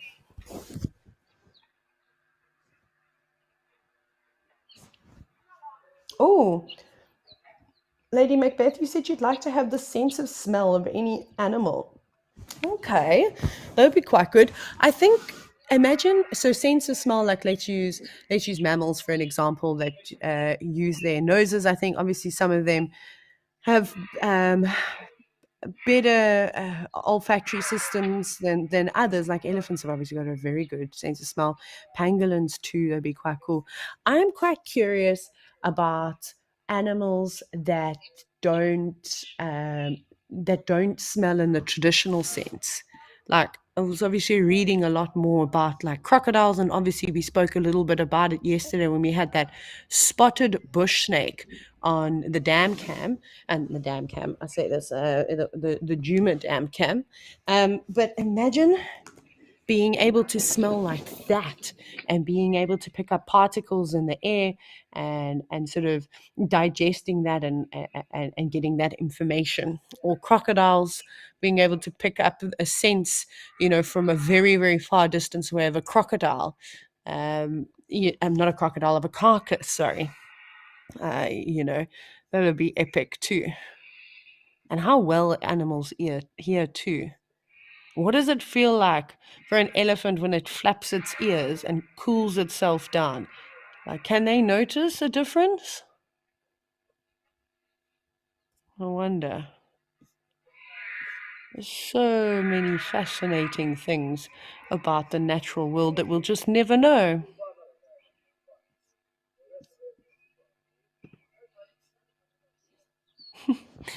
We've even got a request of one of the technical wizards in mission control wanting to be a fish. What kind of fish? Because we need to be careful here. Like, I don't think I'd like to be a small fish. I wouldn't like to be a sardine. No, thank you. Maybe something dramatic like a sailfish would be quite cool.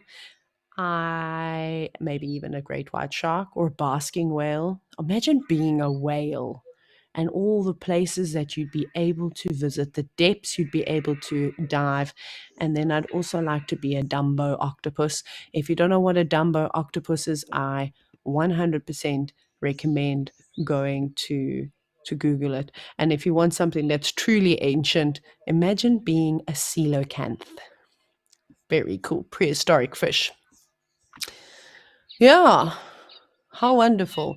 Suppose we can only wish for these kinds of things. Maybe technology down the line will have simulators and we can experience this type of thing. I have no idea how they would create something like that, though. We can only dream. So, very brave blacksmith lapwing just to the left of the elephants. Get out of there. You are going to get trampled. It's not moving, though. You see what its behavior is going to be like. Maybe there's little insects that are being disturbed as the elephants drink water, and that might make it worth it. Obviously, they're quite quick, though. Those blacksmith lapwings as adults, they'll be able to move out of the way very quickly.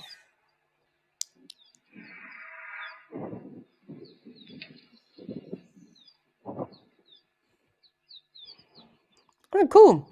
It seems as though speaking about reptiles and their sense of smell has brought one on. There's a crocodile all the way at Tau.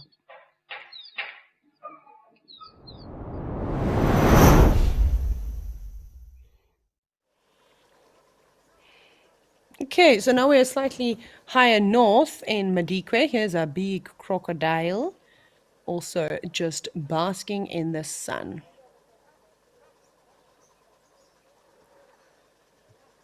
Just enjoying. That looks a lot more comfortable than just a sandbag. And I'd also think I'd quite like to lie about in the grass. One thing I would like to do is, I don't know if it's possible because we've only got 20 minutes left. I would really like to do some birding and perhaps add a couple more birds to our Tau list. So if we can have a scan around, we should be quite lucky and see quite a few different species. If I'm not mistaken, I think we had spoonbills, all those things, but I said I'm not going to add them until we can have a better look. Where is my towel? Oh, I don't have one.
These things just take a little bit of time, but we'll zoom out a bit, have a scan, and then once we find something, then we'll try and focus on it. But this grassy area is really, really good. You can imagine it, it'll track a host of bird species, just because there's more food species that can also occur here. Obviously, with the grass around, you might have a couple more frog species and different insects, and then who knows what other invertebrates are in and amongst this murky water.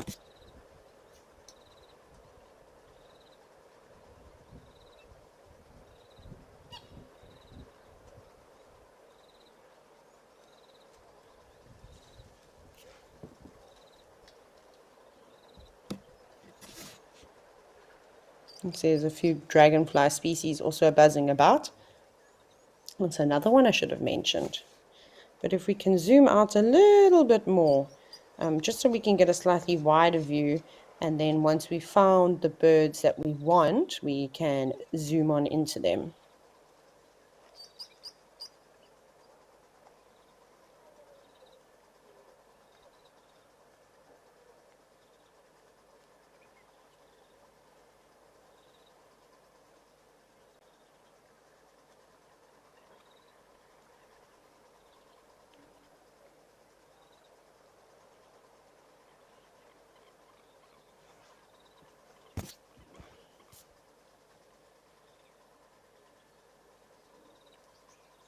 Well, there we go.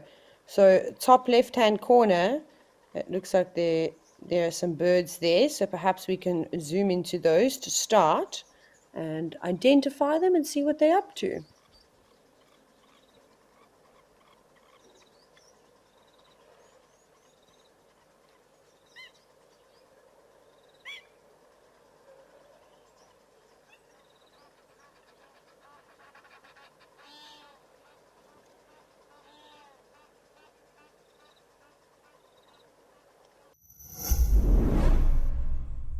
We love all the support, we read all the comments, and now we want to acknowledge our biggest fans. Do you know when Ribbon was seen last? Or the names of June's cubs? Do you remember the last time we were up close and personal with an elephant? If you answered yes to any of these questions, then you are in for a treat. WildEarth's Fan of the Month. We are looking for you. For more details, make sure to read our monthly mailer and keep an eye out on our social media pages. WildEarth, it's in your nature.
So there's lots and lots of birds over here now.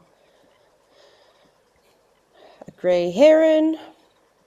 I can't tell you what those small black things are without a closer look. Ish, there's lots of stuff here. I think this is where we also saw the South African shell ducks. But we shall see upon closer inspection. Looks like there's even a warthog right at the back too. Loads and loads of crocodiles in this area. So we must definitely visit it again and do some proper birding around here.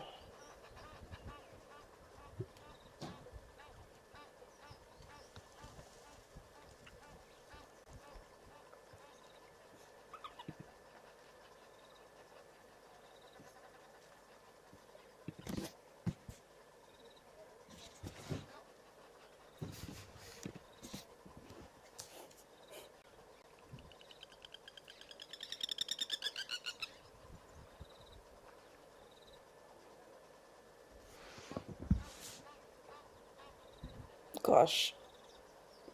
It's still too far. Can anyone figure out what those birds are right at the back that are swimming around? Because they just, unfortunately to me, they just like look like I could tell you that they look like African black ducks, but I don't think they are. Do they have white faces?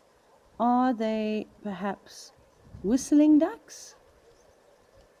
It's very difficult for me. I have to go back and check on YouTube every now and then, just because the feed is slightly clearer. It does look like some white-faced ducks bobbing around. Love the way that they stick their tails in the air.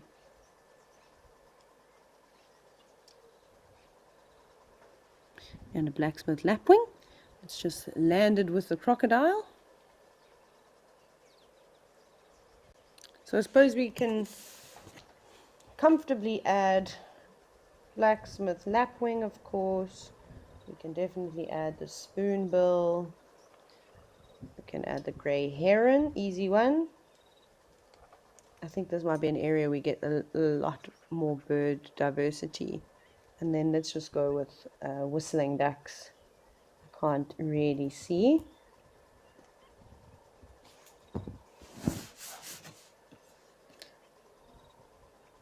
Oh, 458 Lot, you've also confirmed and you said whistling ducks. Thank you.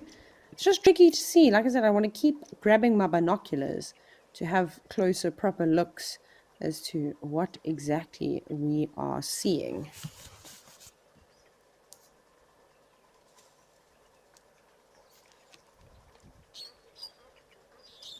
There's a nice view. Some of the the whistling ducks bobbing still, looking for things to eat, and others having a wonderful bird, a little bath, a bird bath. That's not what I wanted to say. Always good to keep up with the feather maintenance. And why not when you need to have a dip?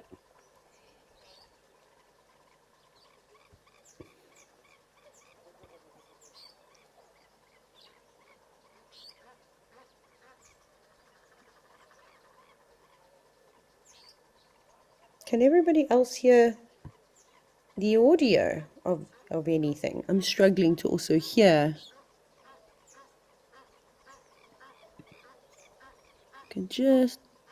Sounds like I can hear very faintly an Egyptian goose.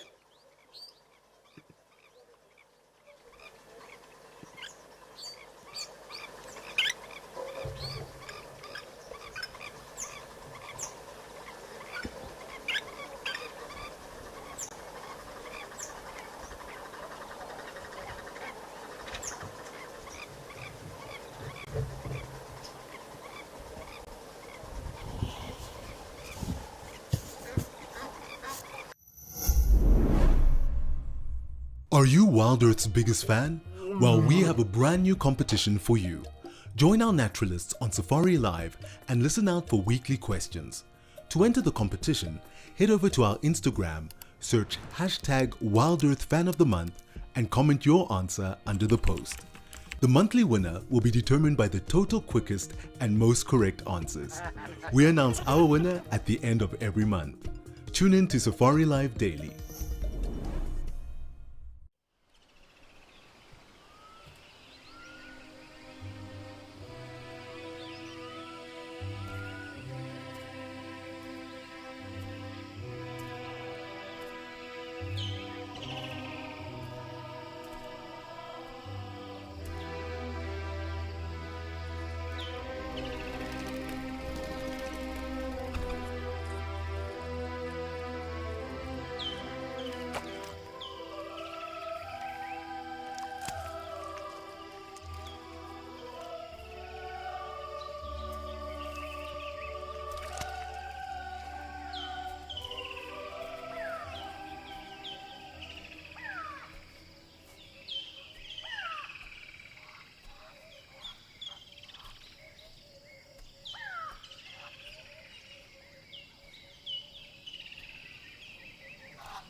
There's quite the collection now.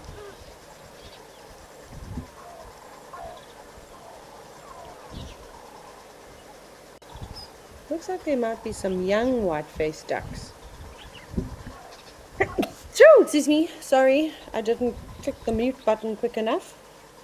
Or is it just my eyes? Is it just an optical illusion? Oh no, maybe they're all adults.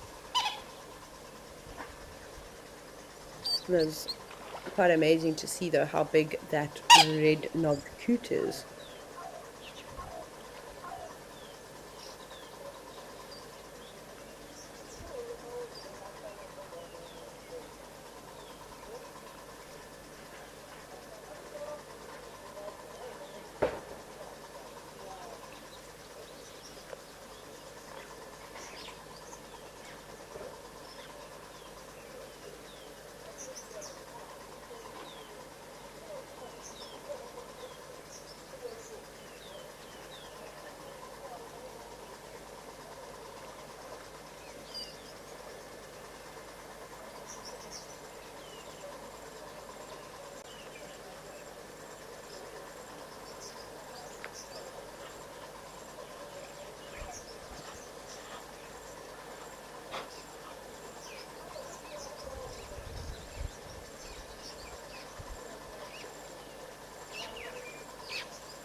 I'm quite enjoying that we have a nice view of this red-knobbed coot.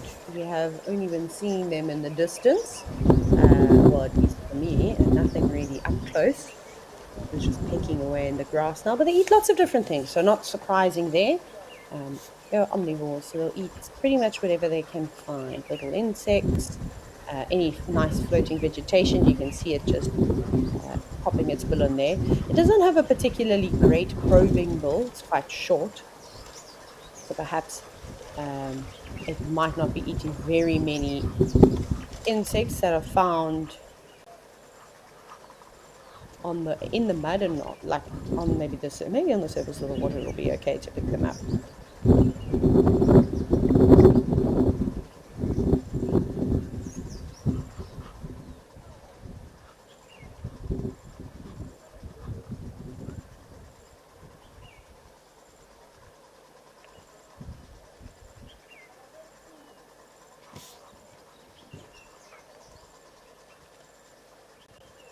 I wonder what's in there.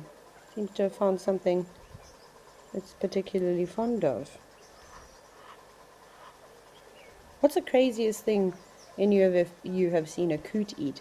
I haven't been able to really sit and watch him for a long time. I think it's eating some vegetation. Maybe it is pieces of grass. Normally, from when I have seen them, they're quite secretive, hiding away in reeds and other types of vegetation. So this is kind of the first time for me really seeing them out in the open. Look at the little dance it's doing. Stamp, stamp, stamp. And now, what's going on? Are you dancing?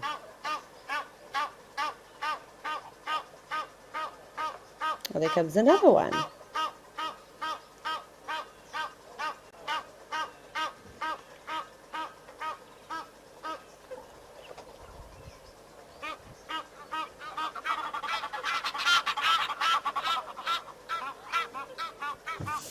And the Egyptian geese, of course, are calling in the background. But sadly, we don't have much time left. It has been a wonderful morning, a little bit quiet in terms of wildlife today.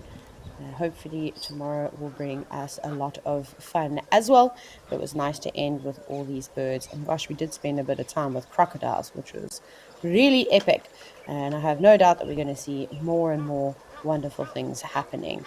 But a big thank you to all of you for sending in so many questions and so many comments. It makes my life so much easier because even though I enjoy talking to myself, I'd much prefer talking to all of you. So a big thank you again. I'll see you tomorrow, same time, same place.